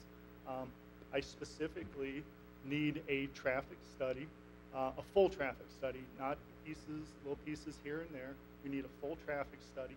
The original proposal and our planning was that and this is as part of the whole phase 1 study for Route 45. We originally thought there'd be a traffic study as part of this project. Right. It was approved before. It would be extended through the Darling Farm property and connect to Corporate Woods. It would improve the traffic circulation in between the Corporate Woods area. This was switching the traffic signal further west. We're now looking that the Darling Farm property will all discharge out to the north, and we won't have that ability for it to connect to both Milwaukee Avenue and 45. And that's one of the planning things that we've looked at over the years. So it's not right or wrong, it's just a change, something to consider. In terms of moving it to Corporate Woods, we could go through reviewing the information. We would definitely do that. I would ship it to Civil Tech Engineering, who does traffic engineering reviews for us, and they can review a full traffic signal warrant, because their proposal is based on having that traffic signal there, so it creates gaps.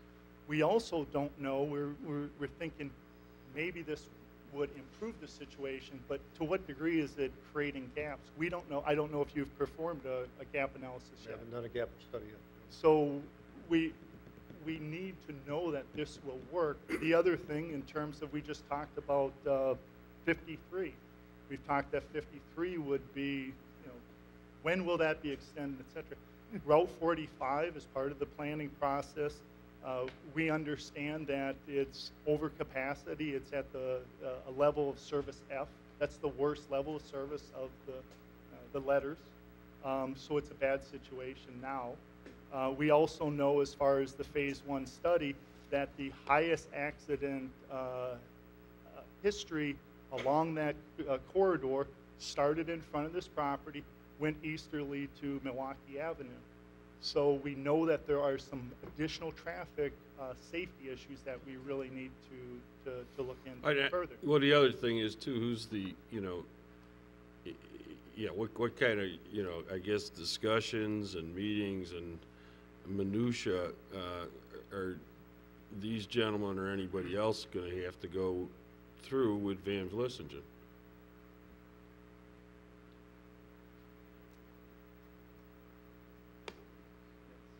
Right?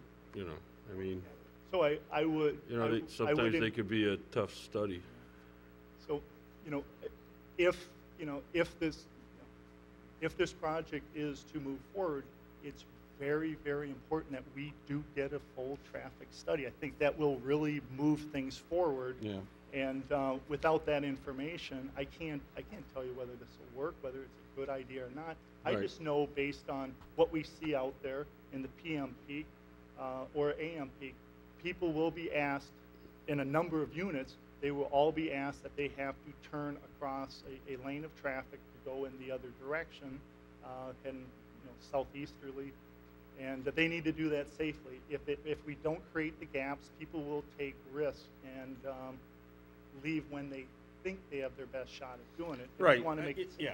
Yeah. With that said, though, I guess, in reflecting back on the business use that this is zoned for now, I would venture, the daytime operation,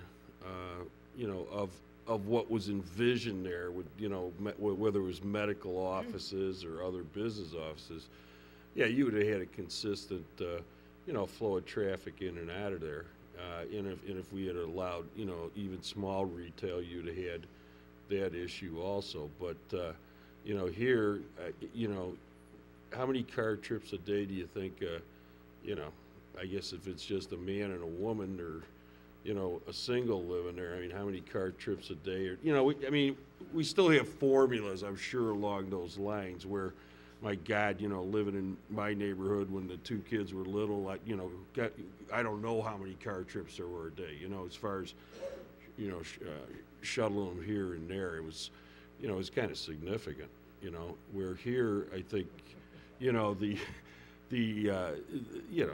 peak hours are going to be the peak hours, and, but during the day, I would think there's not going to be a significant amount of traffic coming in and out of there, unless you got seniors living there that are ambulatory. So, yeah, okay. Trustee Cook. But two things. One, with regard to the traffic, so if I'm reading this correct, you're talking that 304 units are going to generate during AM peak hours, roughly 156. That's correct. So only every other unit is going to leave during peak hours. It's possible, and there could be other things, other trips are included in that, deliveries. Well, no, what I'm saying is residential, during your peak hours, only half the people in this development are going to be leaving during peak hours. During the peak hour, yes. That's So very what do we possible. consider peak, 6 to 9? And the reason for that is, trustee, is that people work different hours. I'm not saying that they won't all leave to go to work, or some people don't go to work. Yeah. Some people work out of their homes. But half? That's just the busiest 1 It's the hour busiest period. 1 hour. It's the peak busiest, hour. the peak. Okay. Yeah. The absolute peak, And- 60 minutes. Okay. And the reason for that is if we can design for the peak hour, we can design for the other hours. And the good news for this discussion is that we can go to the same manual, we can look at the same professional documents, and we can come up with those answers. It's just, we need that report so we can get there. Because the thing is that it goes back to even when it was the commercial buildings and that one of the problems is that even if your pile of stuff is smaller than the previous pile of stuff, if the box we're trying to put it in is already full, it's still going to be difficult. And that's one of the problems we're kind of looking at with Route 45 right now. It just, I mean, the numbers look good and look doable, and definitely look better than when we were talking about commercial. So it's still just, you know, that's all, until Route 45 is widened, that's always going to be the 800-pound gorilla in the room. And is so. peak hours 6 to 8, 7 to 9? What is peak? We count 7 to 9. It's, if I recall from this, our peak hour was like 7:15 to 8:15 in the morning. Okay. 7:15 It was a to peak 8:15 hour in the morning. period. In the not- evening, it was 4:45 to 5:45. And it's, and in the morning, it's predominantly eastbound. Evening is predominantly westbound. Sure, yeah, okay. Evening would probably be easier. Well, the nice thing about residential is in the evening you're coming in. That's, I've talked about that with Mr. James. The difference in the land use relative to what Trustee Cook was talking about is in the evening when it's busy and they're jamming up all the way from Fairway back right now in a 2-lane situation. A 4-lane situation should be better. But where they're backing up now, that office park or the previous use that was approved under the old PUD would be trying to get out. And going the same Where we're coming in, and there is an existing space for a left turn lane and a right, ostensibly a right turn lane. So, nice thing about residential, you're coming in at night. Except if you're coming from another direction. Unless you're cutting through. Oh, we won't be Okay, yeah, all right. I've got one more question, but it's not for them, actually, it's for John. Included in this was the Rolf Campbell study, and I guess I'd like a qualitative assessment of what's there, and I guess Mike can speak to it also, or, you know, it talks about changing our demographic from, what, 72% owner to 56% if we added the 1,000 units. You're only talking about a third of that, but we are talking about adding additional units at Vernon Hills Town Center. We're also talking about adding additional units up at the Cuneo property adjacent to Amley. Right. So that kind of changes the dynamic of the town. And so I was looking, I see the numbers, but really I'm looking more from a qualitative standpoint. What did you guys get from these numbers and the subsequent discussions you had? Well, you know, the information that's provided in here is the snapshot. If we did the accumulated 1,000 additional units, I think it's probably more realistic that we look at probably 800 based on the current market, and this would be this project and the Loyola project. I wouldn't leave out the town center. Well, I would. Well, yeah, Opus is in That's a not gonna- disarray or that's whatever. not gonna happen. I'm Well, I sorry. think That's that kind of density in one building, you know, anyway, I digress. Well, there'll be some development there. Yeah, something equivalent to what it is. Right, but that's another. 65, maybe 80 units. Well, there's enough room for probably 2 towers there. There's only one approved. I know. Yeah, no. Well, Yeah. I don't think we gotta change the whole character of that development just because they can't pull the trigger. Right. And I don't wanna dwell on that since there's an ex-employee in the, you know, the development team out there. The Campbell memo was put together just as a snapshot so that the board had an opportunity to understand what the cumulative impact would be if these 1,000 units went into place. And understanding that in fact, there is a shift in the type of housing unit that this community is made up of.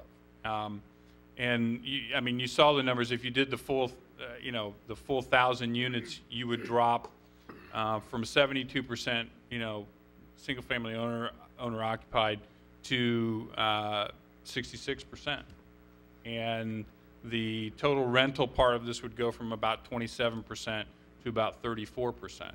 And those are fairly significant numbers in a community of our size, where you have roughly 10,000 housing units of all types. So it was put forward to present the reality of the change that the community would see. And I guess I would go, take it from that point and use this as the basis from which to ask, I think as I put together in the summary is there really a need for this type of housing in the community? Do we need any more apartments like this? I mean, all due respect to their team, because they've done great things and everything like that. But the question winds up being is there in fact a need? I haven't heard that. And okay. Well, to that extent, could you conceivably, take some of these, I don't know, any number of these buildings and call them more of a senior nature, because that, it's something we haven't broached right here as far as the size of the individual units. And I know this is concept. Correct. But and I'm not saying we're not going to go through the same drill we went through with Pathway. It's totally different. But I mean, would there be, potentially a need, for this now that we have the elevators, to actually give people. Yeah, I know. Well, the parking, the parking issues that was a valid point brought up by several trustees here. That is something that I guess will have to be addressed at some point in time. Right. But I mean, those are units that might have appeal to a single or just the empty nesters. But let's face it. I don't know when our housing market is going to turn, but as we speak, I mean, somebody coming in to buy a house needs to probably come up with what, 25% down now, 20, 25. It's tough. And then you got to have probably a 750 credit score, and you better have a lot lower debt ratio than was allowed going back 5 or 6 years ago. Mm-hmm. Something more accurately in the maybe that 25 to 28% range, and that God only knows what it was, 5 years ago. And sure, and I hear what you're saying. Well, I mean, I'm just saying there's an awful lot of people out there don't qualify. Yes. Agreed. All you got to do is step outside your front door, right? You got any houses on the street that have been try to refinance? Yeah. And how difficult it's problematic. Yeah. So yeah. The question is, I mean, if you knew it was going to be next year, we might be saying, hey guys, take. Well, but again, we don't want to waste your time. We'll give you a quick no. But the question is, this pattern's kind of there. Well, true. I guess the question is the target for these units. Yeah. And I think they're being designed to serve multiple audiences, right, or multiple tenants. So I guess, is there a need? That's the question for you all to consider. Yeah, I don't disagree. Not only today, but long-term into the future. Right. And as parallel to that question is this the appropriate location for this type of project? I mean, they touched on it's a residential enclave. Right. And we've got some smaller residential projects along 45, smaller unit, or not smaller units, but single family, got a duplex project across the street, et cetera, et cetera. But we're talking about significant number of residential units in this location. Oh yeah, and that's obviously the zoning would have to be changed for this. Right. And everybody understands that, and that was part of our, our corridor along all of Route 45. But you know, again, I don't know, you know, do you never say never in the changing, I guess, marketplace and environment that we've been living in now, it seems like for what, 3-4 years, you know? So, I don't know. I mean, but obviously there's other things to discuss here. Traffic is obviously very big, but the parking is, and, you know, I even heard up here, you know, the parking within the buildings. So, I guess the other thing to add to what and John, there's a lot of other stuff. I'm sorry, to add to what John said is, would someone living in this disconnected area residentially have the same affinity to the village that all of us sitting up here do? Because we're part of the community, we're connected to the core residential of our community, and as John mentioned, there are several smaller subdivisions. This is a relatively large number of dwelling units, and it's surrounded primarily by employment, which is okay, but it doesn't have a real connection to the community. Yeah, well, but with that said, you know, we've kind of created that. We did create that, for example, with The town center. yeah, the town center. I mean, you know, that helped, you know, all the, you know, the townhome subdivisions adjacent to it. Right. Right. But that's But I mean, planned unit development, whereas Yeah. this is simply a Right, you know, but a you- residential housing unit. That is a community that Right. you all worked on creating. Right. And it had a number of aspects to it. I thought Sarah's Glen was very disconnected, but now as things are building up, it's Right. worked out fine, so. I mean, Yeah. this is a very attractive plan. They changed it and gave it more open space, so I like it a lot better. Yeah, well, you know, the kid, I mean, it would be wonderful to work out something, but it's obviously prohibitive, you know, with Van Vlissingen to, you know, obviously you have ingress and egress to, what road am I searching for here? What are the corporate parkways, you know? But, again, you know, this is what's the subdivision across from Ernie's? Georgetown. I mean, that was isolated. That one's I very mean, that was really disconnected. isolated. Still isolated. You know, and, I mean, you know, so, you know, that's kind of, you know, now it's not. I mean, I think everybody there is probably happy, you know, and I think they might have even been happier if you could have gone out the back way in the corporate woods. But again, I mean, That's a good this whole, point, this whole, because there's no light there either. Right, well, yeah, right.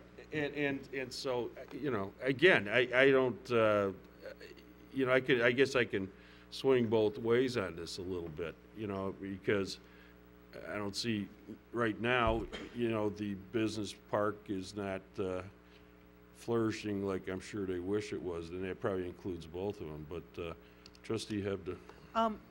I guess, John, I'm going to differ a little bit with you on the need, because at least what we're seeing in terms of the parent groups coming into the preschool, a lot of people coming in under contract work, looking for rental. And they're coming here from overseas, and they're coming to work for 2 years, and they'd like to find some place to live and bring their children into whatever school system for that period of time. So if I could have my dream wish, it could be affordable for the seniors, because, and I speak only from the perspective of a daughter of 2 elderly women and knowing what their needs are, that I don't think that those folks can afford to live here. And I mean, that would be the nice thing as we displace our seniors, that they decide to get rid of their homes. Some of them, yeah, hopefully financially can afford to move there, because I could see them don't wanting the yard work, nothing like that. Nice place to live. You provide amenities to get them, if they're homebound, to get them places. I mean, that would be my wish. But I do think there is a need, because we see a lot of people coming in and they're living here for a few years and they're going. Are they going to be close to the community? Maybe not, unless we promote that somehow. So from that standpoint too, you know, what else is going to go here? You're going to put in a banquet facility? No. Well, I don't. Put in more, I don't know. Yeah. I think the question is, have we found the appropriate use? And, Right. you know, and I've said this to a number of folks, development for the sake of development isn't necessarily good. Right. So, have we found the right use? I don't know. And that's the question for you all to consider. Is this the proper use for this location? Is the density appropriate for this location? The traffic obviously is a concern for you all, and it will be a concern as we go forward, I think, and the like. You know, it's a struggle for me. So. Yeah, I understand, you know, and yeah, who knows what, you know, like Darling, that is approximately 60 acres? 40, about 40. Oh, it's only 40? Yeah. Yeah, but I mean, that's something that I would think you're gonna have to do some, I mean, a road improvement Oh, yeah. somewhere, somehow through Yep. there. And I can't, you know, do we have that on the comprehensive plan? It's shown as business park, so it's anticipated to be assimilated back into the Corporal Woods Yeah, at some point. yeah, okay. All right, well, I don't know, I mean, is everybody had any comments? Because we're about ready to have the disclaimer read. Well, Mayor, can I suggest something? I would strongly suggest that you defer this, any direction, until at least Dave has a chance to review the information, send it on to Civil Tech, get the information, and get it back to us. Because too often, I think that we could do that in technical review, but then the train's out of the station already. I think we would suggest you want to see that first, discuss it together publicly, and then decide on whatever direction you're going to decide on. So. Okay, Trustee Williams. One more quick question. Sorry. One more quick question. If this development moves forward, when do you anticipate breaking ground? When would you anticipate breaking ground? As soon as possible. So you would be, I mean, I obviously can't move that quickly, but if it moved through quick enough, could you do it this year? We would absolutely like to be moving dirt this Just year. so I got an Yes. idea of how Answer committed yes. you are to this project. We're very committed. And just to add to that, this is contemplated as a single phase. Unlike a for sale, we're not going to build one building, rent it, build another. Everything, all the site work is done at once, all the buildings are built. Soup to nuts, 14 to 18 months, we're done. So you see the fully improved landscape delivered project. And you guys you're good with your funding sources across the board? And the reason we have Hamilton Partners here tonight is you're participating in this project? Right. Okay. Trustee It's fine, thank you. Schwartz-Sanders. Well, one of the great things about Vernon Hills is we have a lot of different options of different places to live. The different subdivisions have different feels to them, and you can find something you like. And so what I like about this plan is there isn't anything else like it in town. It is a little bit secluded. It's surrounded by the woods, and to me, that's very attractive, and I think a lot of other people might feel the same way. It's just another option we can offer residents in town of, you know, we've got this type of an option, we got that type of an option, so I think it adds a new dimension to town. So I do like the plan if we can work out all the other traffic Right. issues. I have Barb. one comment I want to make, not against your project, but Hamilton Partners. You have one of the best looking office buildings that we ever had in this building, and it's right on Route 60. I've always pointed to your building when I was saying, build one like that and you won't have a problem. It's beautiful. Thank you. You've kept it that way. But that was different building materials. Still looks great. No, I don't disagree. Yeah, okay. All right, so when are we gonna bring this back then? Well, it depends when we get the study. and I then mean, have realistically. a chance to review it. How quickly can you do this?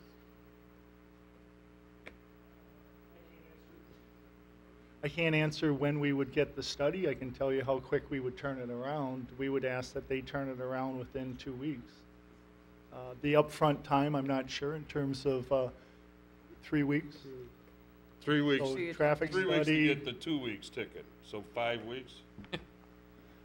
Little You're over a 3 month. weeks and they're 2 weeks. It's 4.3 weeks in a month. Understanding as I do your interest in traffic, so I want to make sure it's done extremely thoroughly. Sure. And I want to get traffic counts out, though, although there's data, but it's just, as Dave and I know, just ADT through traffic. I want to get some more, like, extended counts at the driveway at Corporate Woods. Obviously, there's nothing at our driveway. Ryder Court doesn't generate much. So to set those counts up, and we're probably going to do them with cameras, will take probably a week to get those counts up and then get the data back. And So put it's it all not, it's together. down from Better. 5 to 3? You're a week and they're 2? 3 weeks. So we're back to 5. 3 week of report. Because you're going to want, how much time do you need, Dave, in advance? 2 weeks. You need 2 weeks in advance of a meeting. Oh, I need 2 weeks to review it. Yeah, because they'll go to Civil Tech and, yeah. Okay, so 2 weeks. So we're plus our- talking on the end of May, Yeah. right? Be the first Right. meeting in June. Either the, or June? first meeting in meeting in June. June. Yeah. So otherwise, guys, the ball's in your court. I could probably push out, try and accelerate it by a week. Well, That works on your 2 week schedule.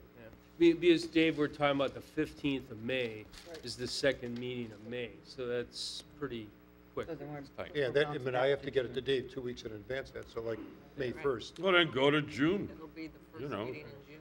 Yeah. Well, they would like to come to May 15th if they can do it. So I've got to turn it in So- 2 weeks. I would jump on it right away. Well, if we have to do it, we have to do it. And that would get you on a 1 month schedule for the board meeting. That would get you on the Correct. May 15th agenda. Okay. If we need to work with Civil Tech when you complete your traffic Yeah. study, warrant analysis, Sure. and gap study, we can meet directly with them and trying to shave some of the time Right. off if it helps. But realistically, I think we are heading towards June. Well, you know, and you know, I would say also, you know, maybe you guys gotta take a harder look at the whole parking situation. Cause you heard that from, you know, some obviously reliable sources being living testimonials, you know, and, that's important to the people that are gonna live there and people that are gonna come and see them, so.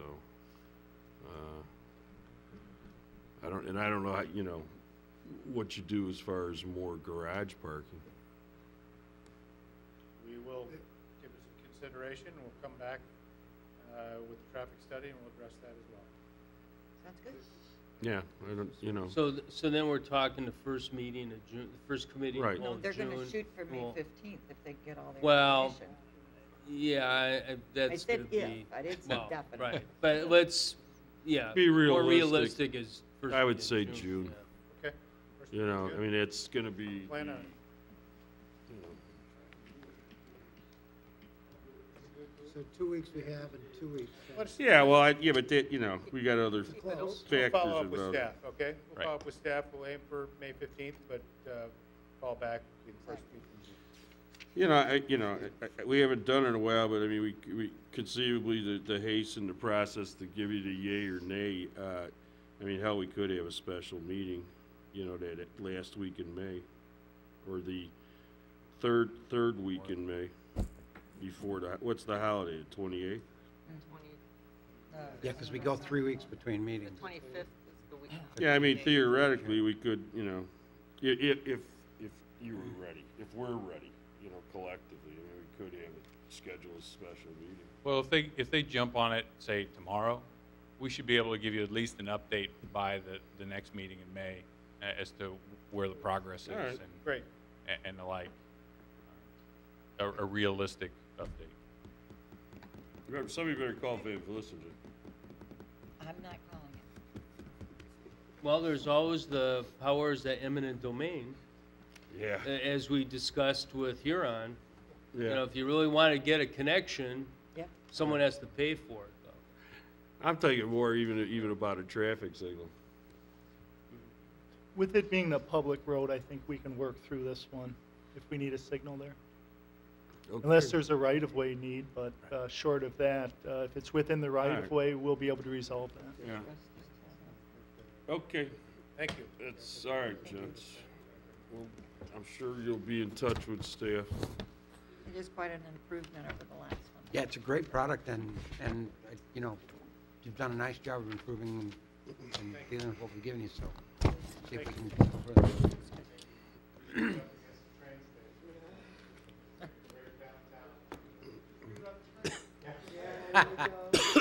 Excuse me. All right, Westfield Shopping Center. Westfield Mall. Hawthorne. Your Honor, representatives are here tonight from Westfield to talk about their expansion and renovation plans for the site.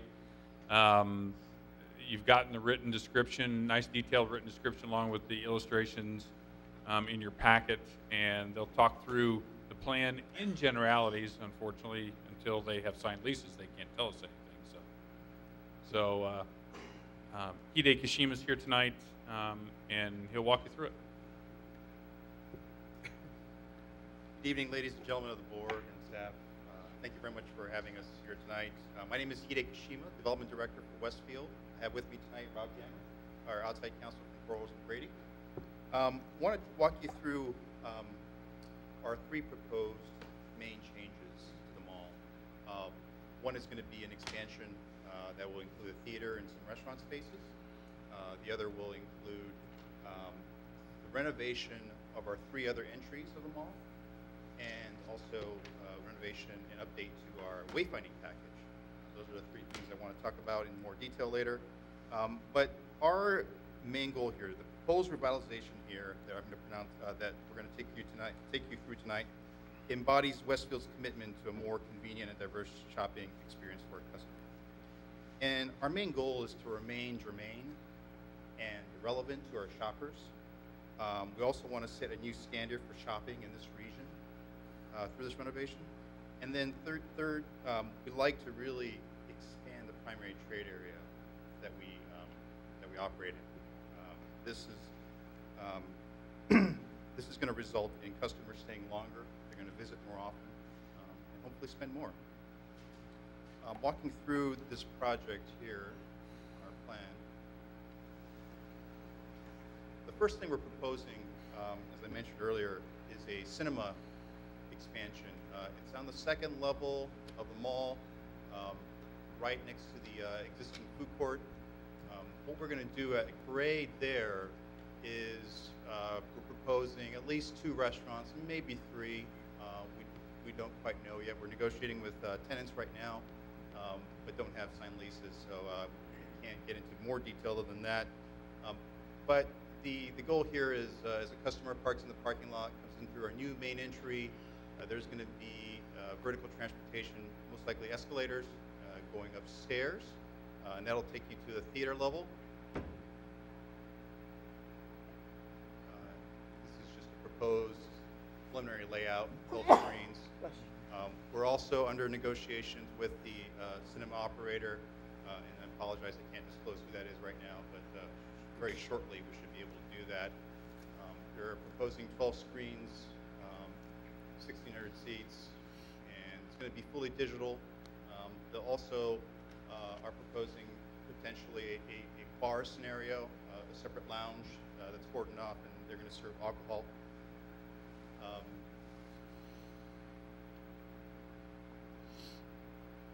And just taking you through just a little bit more detail here. The vertical transportation is talking about. I have some photographs of what sort of elements that we're looking at, just to give you a flavor. Here's a section to better explain. Theaters, and the second is an overbuild, and restaurants tucked under below. And then to the left there, you see an existing truck dock at the mall.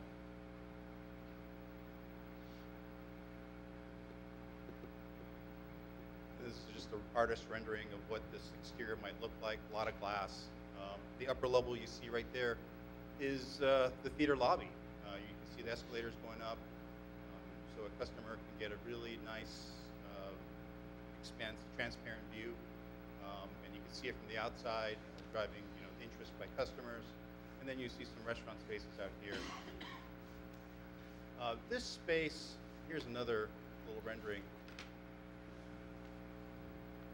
And I apologize, we could put restaurant names in right now, but it had to be generic. We just couldn't disclose that right now. But here we have an exterior. This space is about 1,000 feet from Milwaukee Avenue, so it is pretty far back. We're going to be requesting visible signage for the tenant names, and as well as we're showing media panels right now. These are static signs. We're asking for the ability to do advertisements on that, and further requesting off-premise advertising material if possible. A little quick shot of what the lobby might look like, really just trying to get you a feel of how nice and spacious this area would look like. And then moving along, I did mention the 3 other entries. We want to make sure that the 3 other entries are going to be done just as nice as this one. What you're seeing right here is the southeast entry. We are negotiating with a couple restaurants, even a fitness center, or it could be an entertainment venue. We're going parallel paths here, making sure that the best offering is done here. So we're showing, this is the lower level, when I say lower level from Town Line Road. So we're potentially thinking about putting a restaurant on this corner here, and then maybe another restaurant down below, or it could be an access space from below that goes up to the 2nd level where we have 40,000 square feet that we can consolidate and offer to either a fitness center or entertainment venue. This is the artist rendering of what that exterior might look like. So restaurants, if it's a fitness center, they can take that whole upper level. We'll have a new entry to Hawthorne Mall. Currently, we're also proposing to take down the white canopy structure that extends out. That's blocking sight lines, so we'd like to take that back. Yeah, I was going to ask you a question. Yep. Just right out of the box with this fitness center, how is that going to generate sales tax? Good question. That's something that we. I mean, since I think we're being asked to participate. Sure. It's a valid question. I'd like to address that in a couple things. The Westfield strategy right now, and how we see the U.S. malls, is that we need to offer almost a one-stop shop. We want to bring services back into the mall. It's training the customer to come back to the mall, and not just a place where 90% of the tenant is apparel related. We really want to do the entertainment. Right. We want to offer the grocer. We were very successful at Chicago Ridge with the grocer. And we also Who's want the grocer down there? At Chicago Ridge is Aldi. They took a former Stephen Barry's box, very successful, driving traffic in, but it's just, it gets... Can you call it a Trader Joe? Because that's Aldi. That would make somebody down there happy. Sure. $3 chuck, right? Actually, you can get $4 Gandolfoni Chianti at Aldi. So I'm all in favor of Aldi too. If I can't get Trader Joe, I'll take an Aldi. But we're running parallel paths. And one of the things about the fitness center, I will say, is that it may not generate sales tax, but it draws so many customers. People in. And it retrains the customer to go to the mall. I'm going to the mall. And even if they're not buying, it's just training the customer to go back to the mall. And that's sort of the approach we're taking. So I'm not saying that it's going to be a fitness center. It's something that we're just exploring. Unfortunately, all right. we just don't know yet. But And how many square feet would that potentially be? that is about 40,000 square feet. Which is about, what, a third of Lifetime? Oh, no, no, just about 25%. Lifetime is what, 120 or 100? No, I think 140, 145,000 square feet. I mean, it's big. So, yeah, okay. So- Yeah, all right. That would be one of our anchors. Right. Okay. This is the other entry, the southwest entry. Also, formerly Ruby Tuesday space. We're contemplating putting another restaurant in here. Have negotiations going on right now. Don't have an executed lease yet, so I can't mention who that is. Right. But this would include also a patio dining. Similar to the southeast, we'll be taking back the canopy, the white canopy, and redoing the entry. Here's a rendering that what we anticipate that corner to look like. And we're hopefully by the Now, next this time. is going down towards Fields. Correct. This is a Okay. corner of Fields and Barnes and Noble. Okay. And we didn't want to leave the northwest entry out. Want to make sure that's treated. Here, there really isn't sightline issues, so we're going to try to keep that white canopy structure, but recladded with a little bit more contemporary look, similar to the other entries. So all 4 entries are looking very similar. We are showing a valet drop-off here, and we'd like to have that opportunity on the other 3 corners as well, if needed. As we're dealing with these tenants, some of them are asking for that, so we should have that more finalized by the next meeting.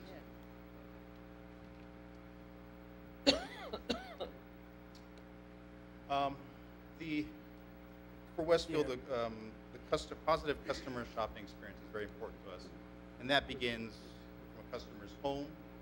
And as you get in the car and you're going to the mall, wayfinding becomes very important. We need to be visible. We need to catch the customer's attention, draw them in. With this corner, the main corner of the mall on Town Line in Milwaukee, you have the big office building there and 2 out parcels there. It becomes critical for wayfinding on both corners off Town Line in Milwaukee to make sure that we're getting in customers into the mall. As I mentioned to you earlier, the primary trade area might be expanding. We want to make sure that people that aren't familiar with the mall, that have been here maybe once or twice or never been here, that they find the right entrance, that they can easily get to where they want, and they're not frustrated. Frustrated customer, trying to find parking space is just going to make them not stay longer, or they may not spend as much. So we don't want that experience. So we're proposing a comprehensive update to our wayfinding. As I mentioned to you, the corners, we'd like to propose this 48-foot monument sign. What we're showing here is 2 panels. This would be a 13 by 18 LED digital display on both sides. We are also, as I mentioned earlier, we'd like to request off-premise advertisement as well on this. This is fully digital, both sides. We are displaying anchor names here, and many major tenants. Where would you put the movies that would be playing in the cinema? Where would that be? Because didn't you say it'd be off-premise signage on the back end by the cinema too? You wanted to do? We will work with them and see if they want to advertise on here. Actually, movie theaters are less and less showing the marquees outside of when movie. I think everyone has smartphones now, and through that they're finding out movie times, they're buying it through their phone. We can definitely work with them. We haven't addressed that issue yet, but I know in some of our other malls, they're taking off those signs where they used to put the times up.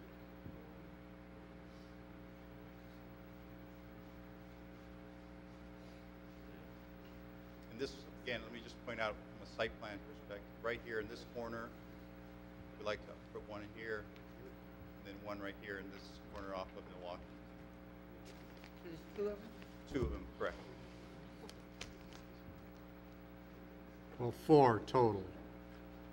2 on Milwaukee and 2 on 60. Yes, 4 faces, 4 LED faces, 2 structures. 2-sided. 2 signs, yeah. Okay. Double face. 2 signs, 2-sided. Yeah. And the other ones are just large monuments. These are, large monuments. So as you're driving in, let's say off the Town Line, you're coming in, the first monument you see there, let me get to that. I'm sorry.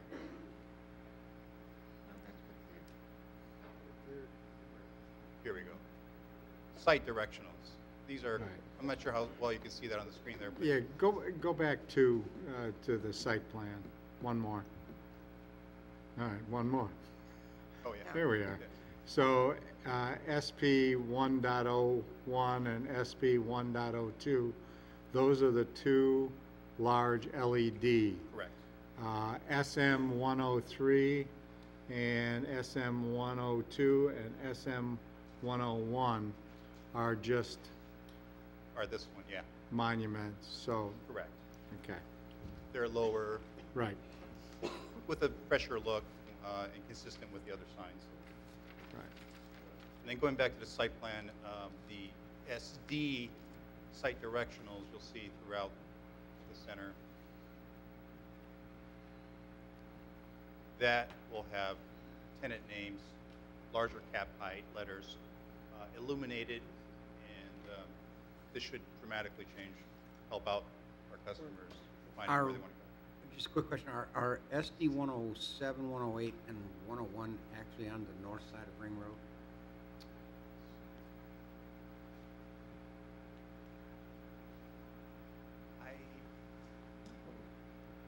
That's how they're depicted here.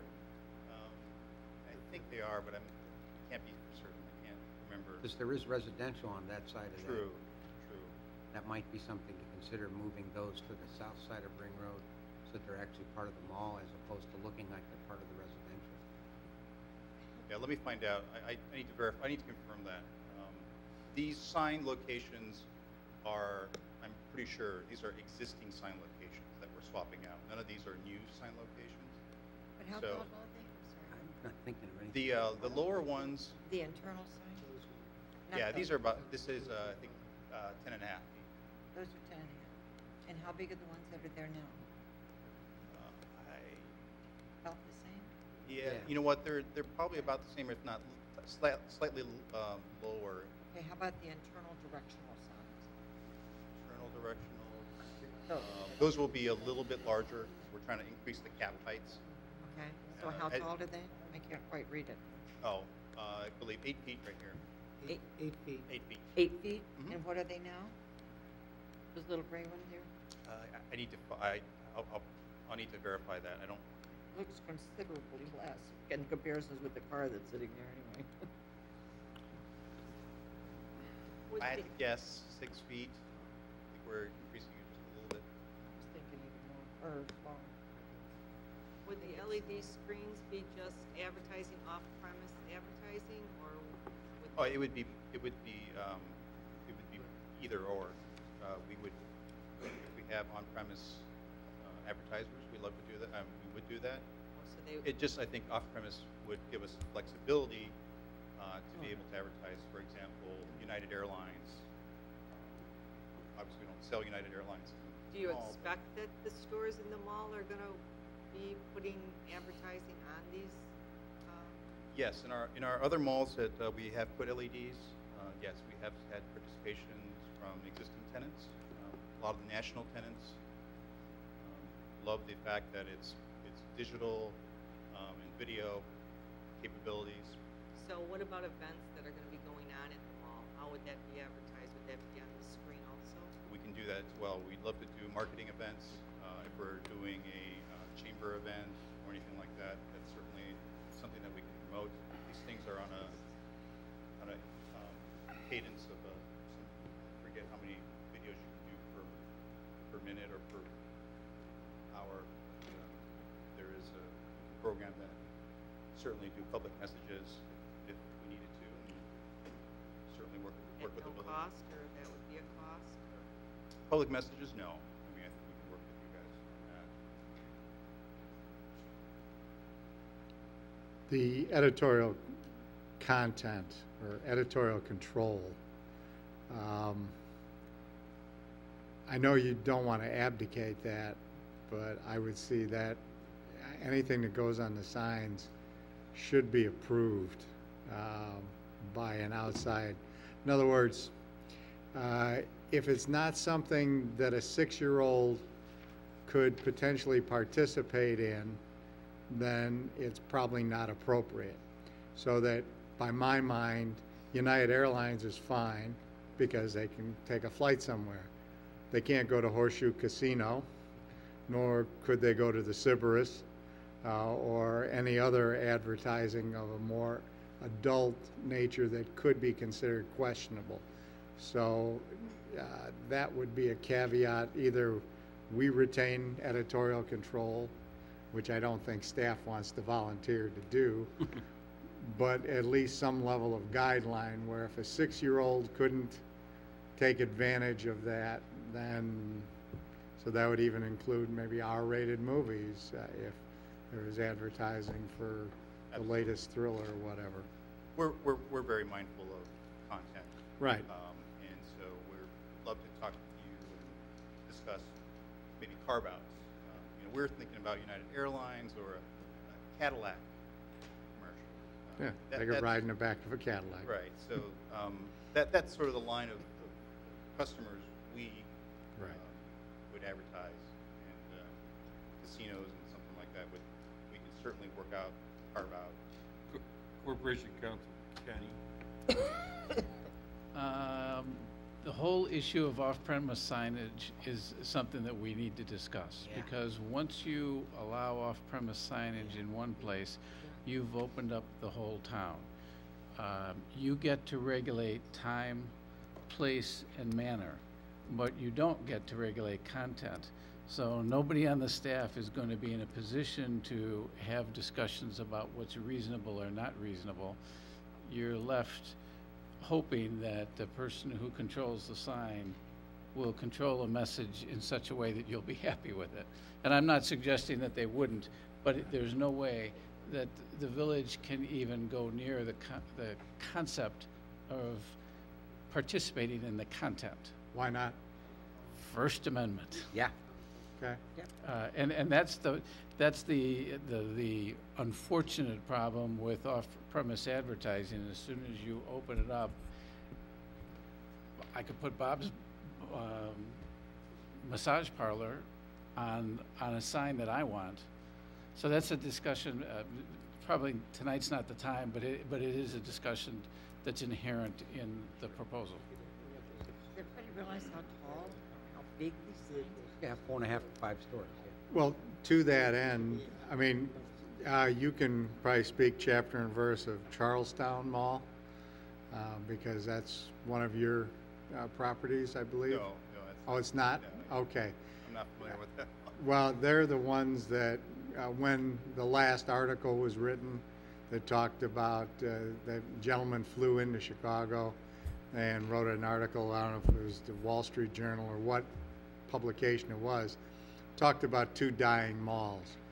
One being Charlestown Mall, which is in fact in serious, and the other was yours, the Hawthorne Mall. Now, when he left, he said, well, it's not dying, but boy, it needs help. And I think we all realize that, and you now are before us. But Charlestown is one of the most architecturally perfect malls. It has wonderful brick. Everything is, you know, in a very beautiful kind of, you know, old world look to it. We're now in the 21st century. I think we need pizzazz. I think we need to stand out from the crowd. So I don't really have a problem, especially if it helps us. But with that being said, now my legal counsel here has given me personal reservation about anything other than utilizing that signage for something that's internal to the mall itself, where there is that ultimate control, so to speak. We mentioned that how big the sign is, but the picture portion of the sign Is large. 15 feet by 13 feet. Pretty big. It might even make me look skinny if I got that Well, I'm tall more enough. concerned about what's going to be on it, especially since we can't control it. Well, so now we have to say it's limited to whoever is in the mall, be it Sears, Penny's, Carson's, or one of the smaller stores. The dimension of the sign is this is not intended for a pedestrian sign. Right. It's intended for vehicular, people driving around on Town Line Road. Right. So 13 by 18, actually, relative to that, is actually a very appropriate size. It's not a billboard size, but still large enough that you can see. Anything smaller, you won't be be able to see unless you're right underneath. How, And that's, how tall are the letters on Sears, for the Sears? S-E-A-R-S. I don't know. Don't- Mike, you have any clue? You mean the existing ones? Yeah, the existing letters. On Sears, any clue? No, I'm sorry. Okay. I don't. They were even there when I moved Hell, in there town, might so I be don't 10 think any of us know. Yeah, I mean, some of those are pretty black. Would you Yeah. still have this big of a sign and this big of a LED screen if you couldn't do off-premise advertising? We would have to evaluate that. I'd have to go back corporate and have them run the numbers. Okay, I mean, you know, tonight, we're not gonna grind through all this. No. You know, I mean, this is, Overall, it looks fantastic. yeah, I mean, you know, this has Minus been, the signs. we've almost hit a decade of having discussions on, you know, when the owner was gonna do something, so we're getting close here. Staff got any, I gotta ask staff something, I mean, is there anything you wanna comment on, you know, germane to, you know, us moving on from this tonight? Oh, I'm sorry, I was going to mention one last part of the presentation was going Right. to be the economic incentive agreement or Yeah, well, that's gotta be hashed out, you know, for that part of it, obviously. yeah. What are you looking for? Is that in there? Well, we're just talking about, you know, how we were looking for the, you know, given the current economic situation, status of the mall, we would like to have, like to propose a tax sharing agreement, which some of this incentive program will offset Westfield's substantial costs in reinvesting in its property, so. So what, is there a dollar amount? Right now, it's an approximate figure, $7.5 million, Okay. based on preliminary studies. over 20 years. We would like to propose 20 years, similar to other incentive agreements. And that's a net present value rate, correct? That is correct. Now, you know, I don't need the exact number. What was the number we started at originally, the comment that was made? Was it in excess of 7.5 recently at some meetings? Yeah, well, it originally started kind of around the $10 million, and it has kind of backed down to 7.5. So that's kind of where we are. So, and that's been the firm number that we've been using moving forward in the recent discussion. Yeah, Trustee Cook.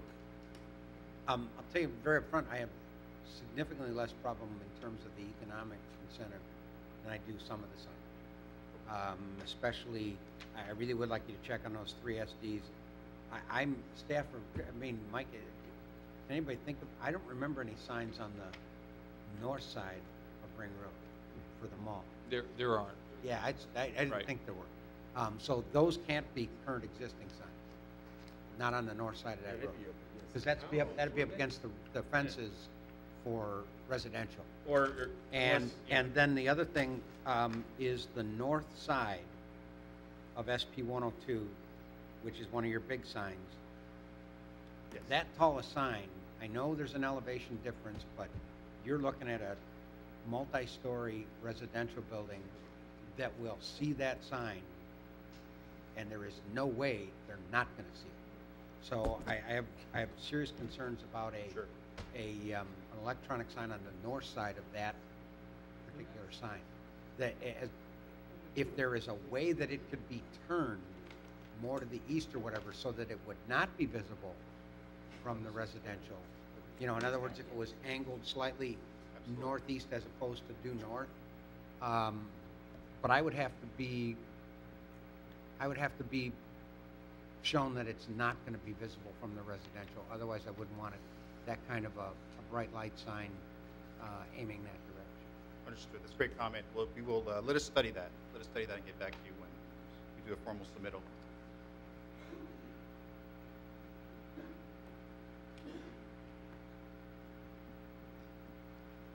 Okay. Any other comments or questions from the board? No, other than this is long overdue and happy to see it. I guess the only other thing is, on that economic incentive, that the monies that you're looking for really are new monies. In other words, the whole idea of this is to increase the amount of activity at the mall, and therefore we're not losing existing revenue that the mall is generating. These are dollars that would be generated by this additional activity. So we would be held whole, and that the incentive would be out of new dollars generated by the mall.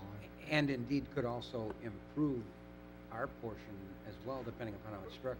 Right, especially, you know, I'm good with the fitness thing because you're bringing more people in the mall. If they're coming to the mall, they may get a Jamba Juice or whatever is available in the food court, and et cetera, so, yeah.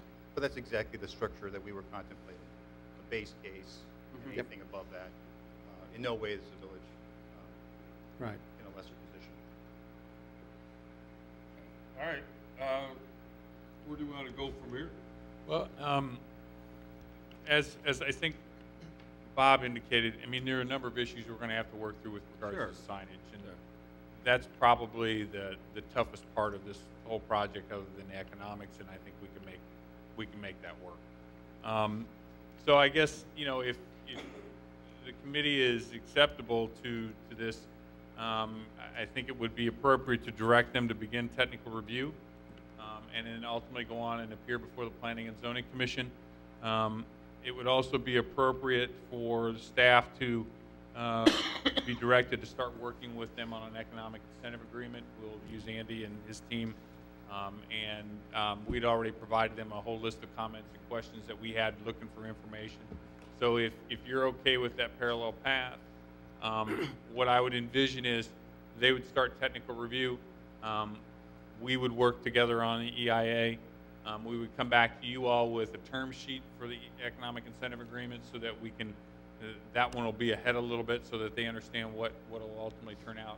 And then we'll be then proceeding on to the Planning and Zoning Commission for approval of special use permit for the theater, along with what are anticipated variations for signage for the property.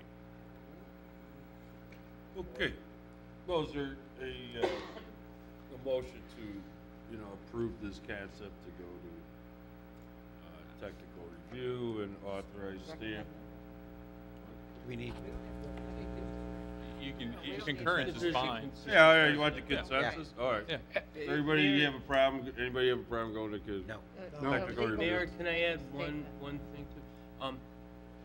You asked about the theaters and generation of taxes and that, and as we've talked to you before, one thing we're looking at is the amusement tax and how that might be impacted and perhaps adjusting it. In other words, increasing it. And Bob's researching it, so we're going to talk to you about that at some point. And then, Bob can make his speech, sure. thank you. I just love giving this speech. This is just an informal reaction of the village board. It's not binding. Anything can happen as you go through the process, but certainly gives you a good indication of what the present thinking is, but it's not binding.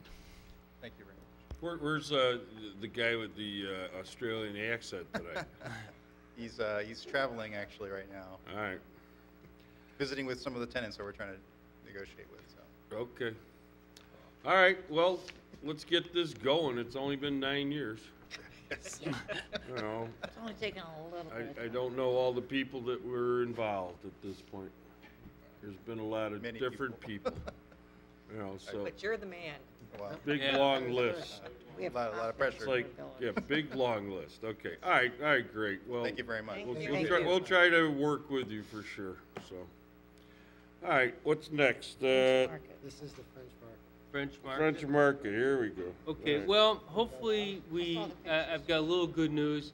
Dave and I talked to one of the people at French Market, and we could do it on the newer part of the Metro lot, which would mean Dave feels we could rope it off and set it up every Friday during the normal work day. So we don't have to have people out on Saturday for an extended period of time. So I think the cost, the ongoing annual cost is about $8,200, and we need a one-time trailer purchase, because what we do is we put them on a trailer and just store them in Public Works, these canopies that you see in those illustrations, and that would be about $4,000. And we talked to Leslie Cahill, who's the person that runs the operation, and ultimately what she's striving to do is get 40 vendors here. So that's a pretty significant number. Wow. And as you see, those canopies are uniform, and she said she's had any number of inquiries from southern Wisconsin. The problem is her nearest market is Wilmette. So it's, you know, a pretty good distance. She said she feels this far north, she'd be able to tap into a lot of new vendors. And again, the French market, I've only been to it once. There's 12 of them in Chicago region, one's in Wheaton, and they have a mix of things for sale. It's not just your classic farmer's market, it's also some other stuff. But she assures me no 2-liter soda bottles converted into a bird feeder, none of that kind of stuff. So it's a higher quality. Well, I use But it's that as my, not all food products is what you're correct, saying. right. Some jewelry, perhaps, things like that. So this And go ahead, I'm sorry. Yeah, because it's actually a French market. It's not just a farmer's market. Okay, question, you said normal work day. What would be like an ending time on that? Are we talking about 5 o'clock? Well, oh, I'm sorry. I meant for Dave's to set people up. to set it Oh, up on on Friday I afternoon. agree So with what they do is, yeah, it would be done before 3:30, and then on Saturday, the actual market would run from about 8 a.m. till 2 p.m. Thank you. And then we'd have somebody come in and take it down about 2:30ish. So the trailer would be an actual purchase along with these Right. awnings? No, that you- they supply the awnings, Okay, so we would and they purchase, supply the anchors. we'd be purchasing the trailer. Just the trailer. And of course, we could use it, like Dave and I talked about, if it's a 3-year agreement.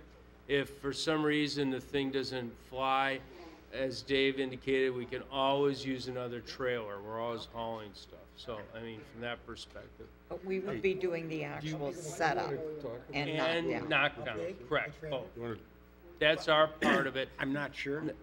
Now, the other aspect of it, remember, people who do a farmer's market, there's a lot more involvement. You would have somebody coordinating it, then you'd have somebody, Right. you'd have a mishmash of different tents, canopies, because people would bring their own, or you'd have to supply them.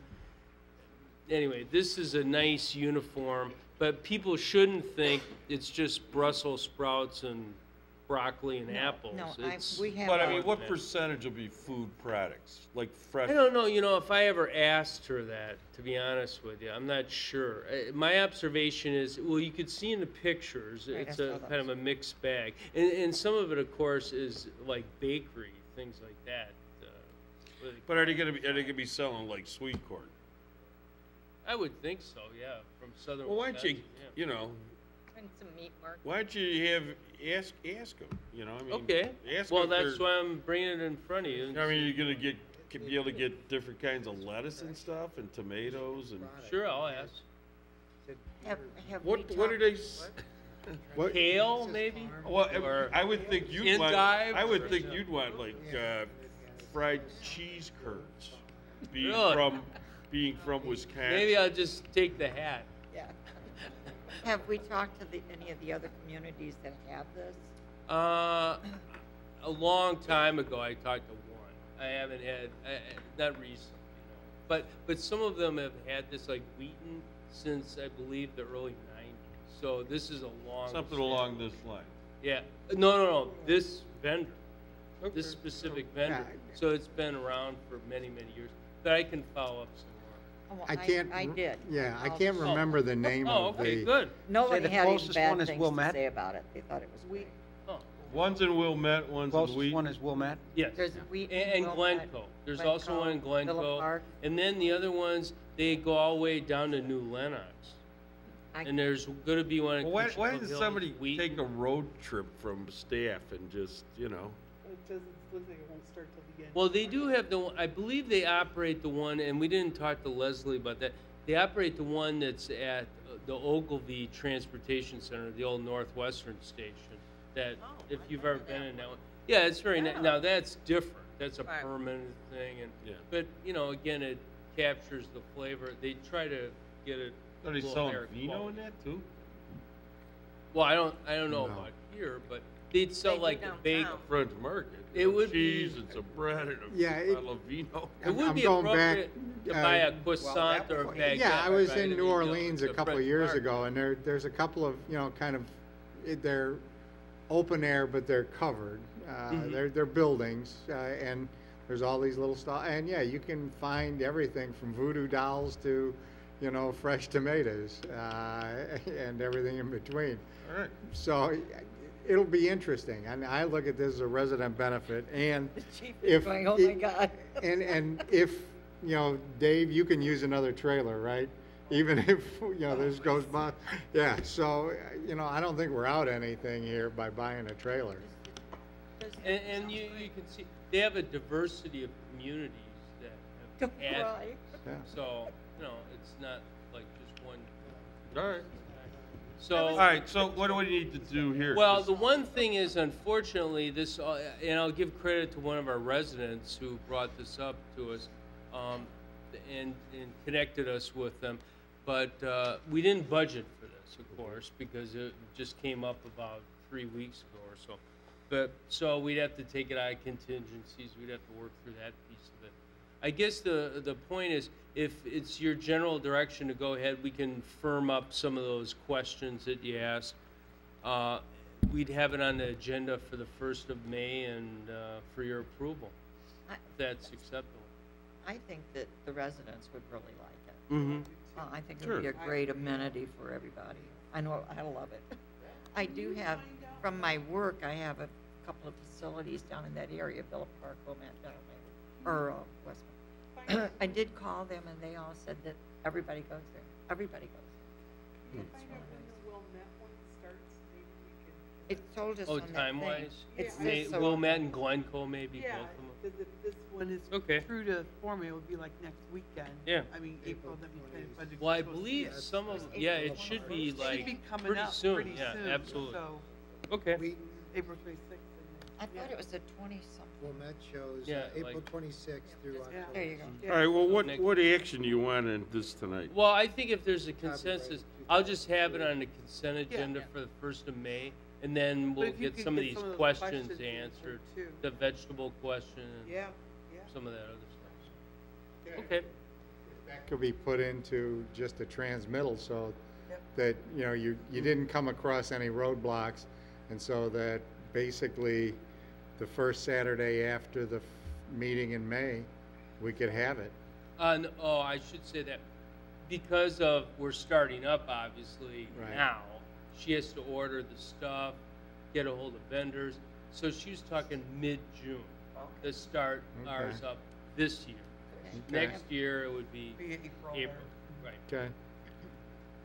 That, So good she would be question. willing to do that though for this year? Yeah, we asked her and she said, yeah, well, I'll give it a run. I think we can make it happen.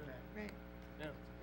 Maybe we wouldn't have 40 vendors in 2012, but, Right. no, All right, start. anything else on this topic? That's it.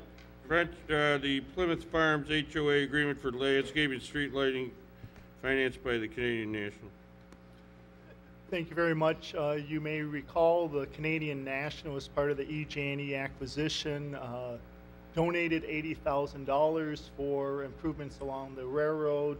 We've had discussions about, and some landscaping, some level of protection, although not impenetrable, but some added protection so people won't cross the railroad tracks. This certainly won't solve it, but it would be somewhat of a deterrent, at least steering them towards the crossing and not randomly crossing at different points. So we have moved forward with a landscape plan and bidding out the landscape plan. We would present that to the board May 1. What we wanted to do is discuss the agreement. The landscaping would go on private property. After its installation, 1 year later, it would be turned over to the homeowners association for their perpetual maintenance.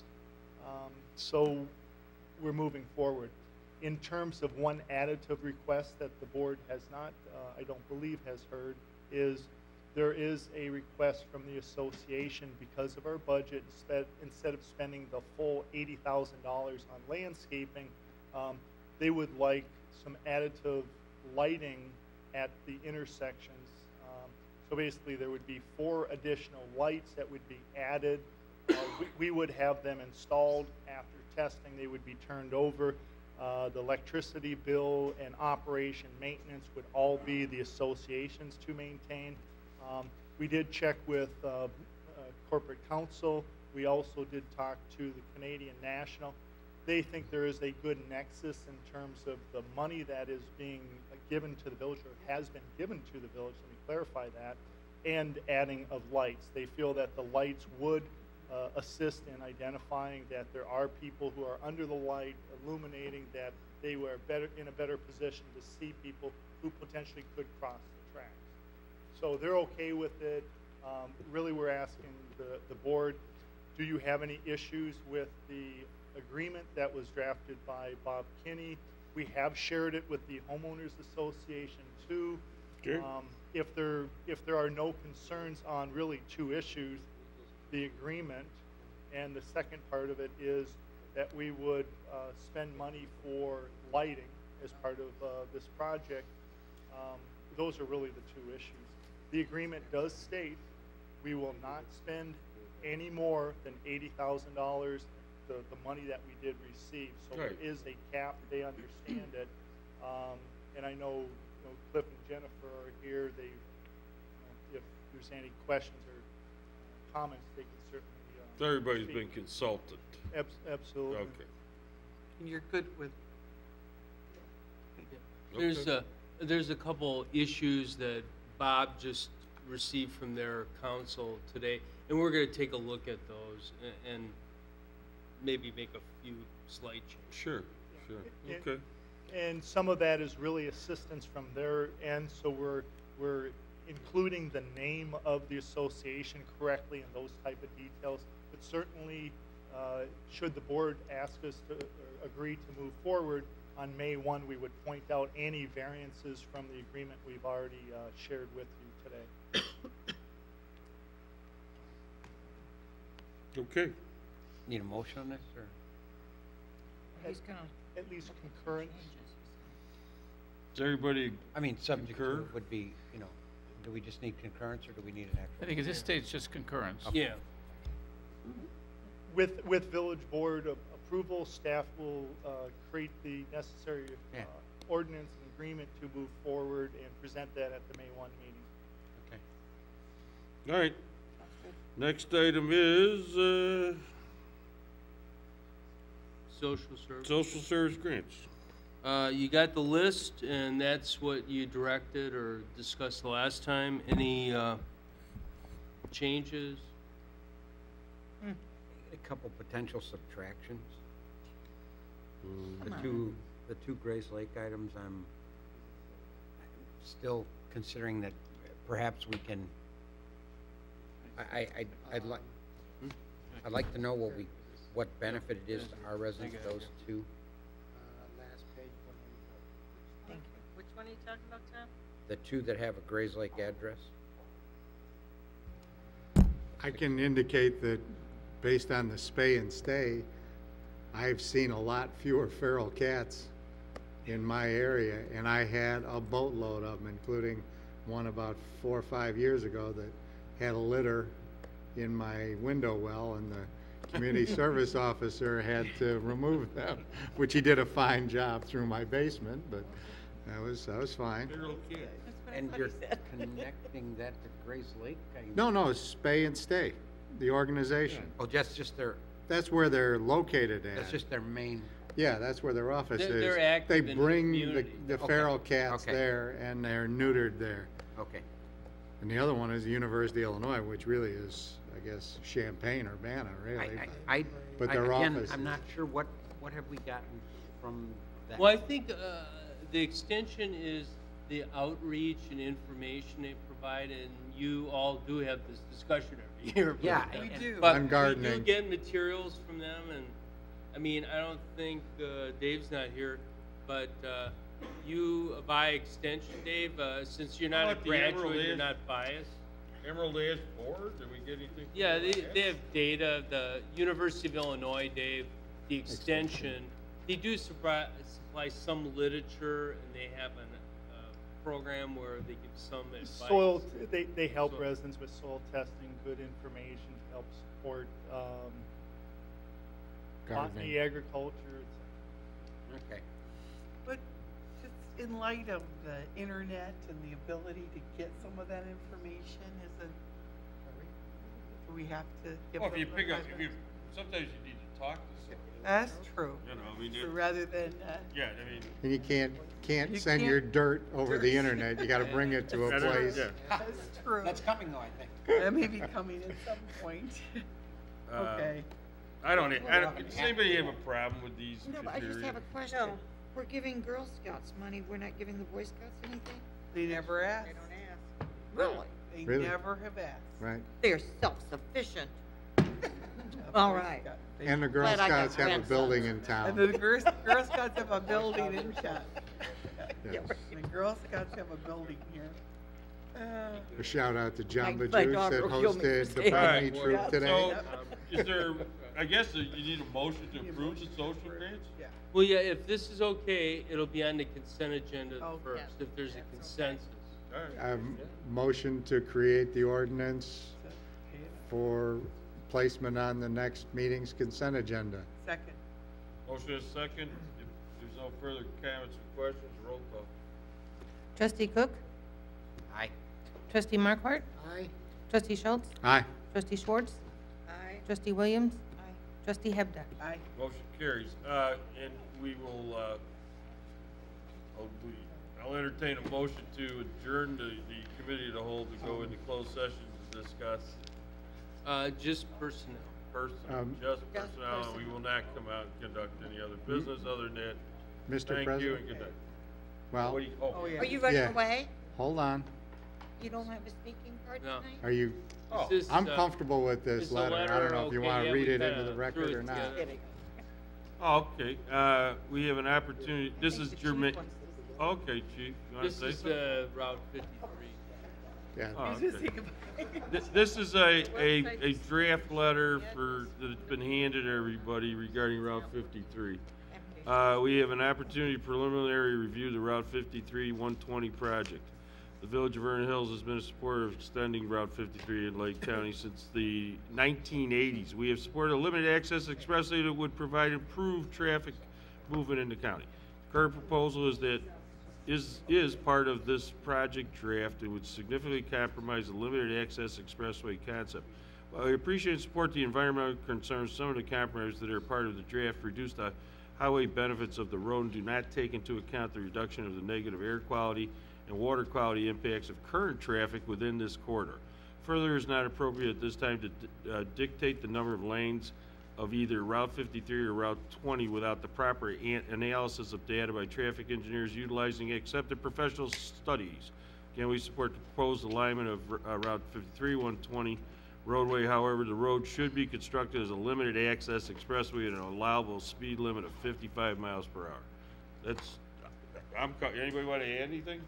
No, Good to go. All right, Okay. whoever drafted this, thanks. Dave did the best paragraph. He suggested using a professional engineer. Bada bing. Okay, well, we'll get this out then. Motion to adjourn. And go into closed session, Second. discuss personnel, and we won't come out and discuss anything else. Second. All right, roll call. Trustee Markwart? Aye. Trustee Schultz? Aye. Trustee Schwartz? Aye. Trustee Williams? Aye. Trustee Hebda? Aye. Trustee Cook? Aye. Motion carries, thank you, and Just need to keep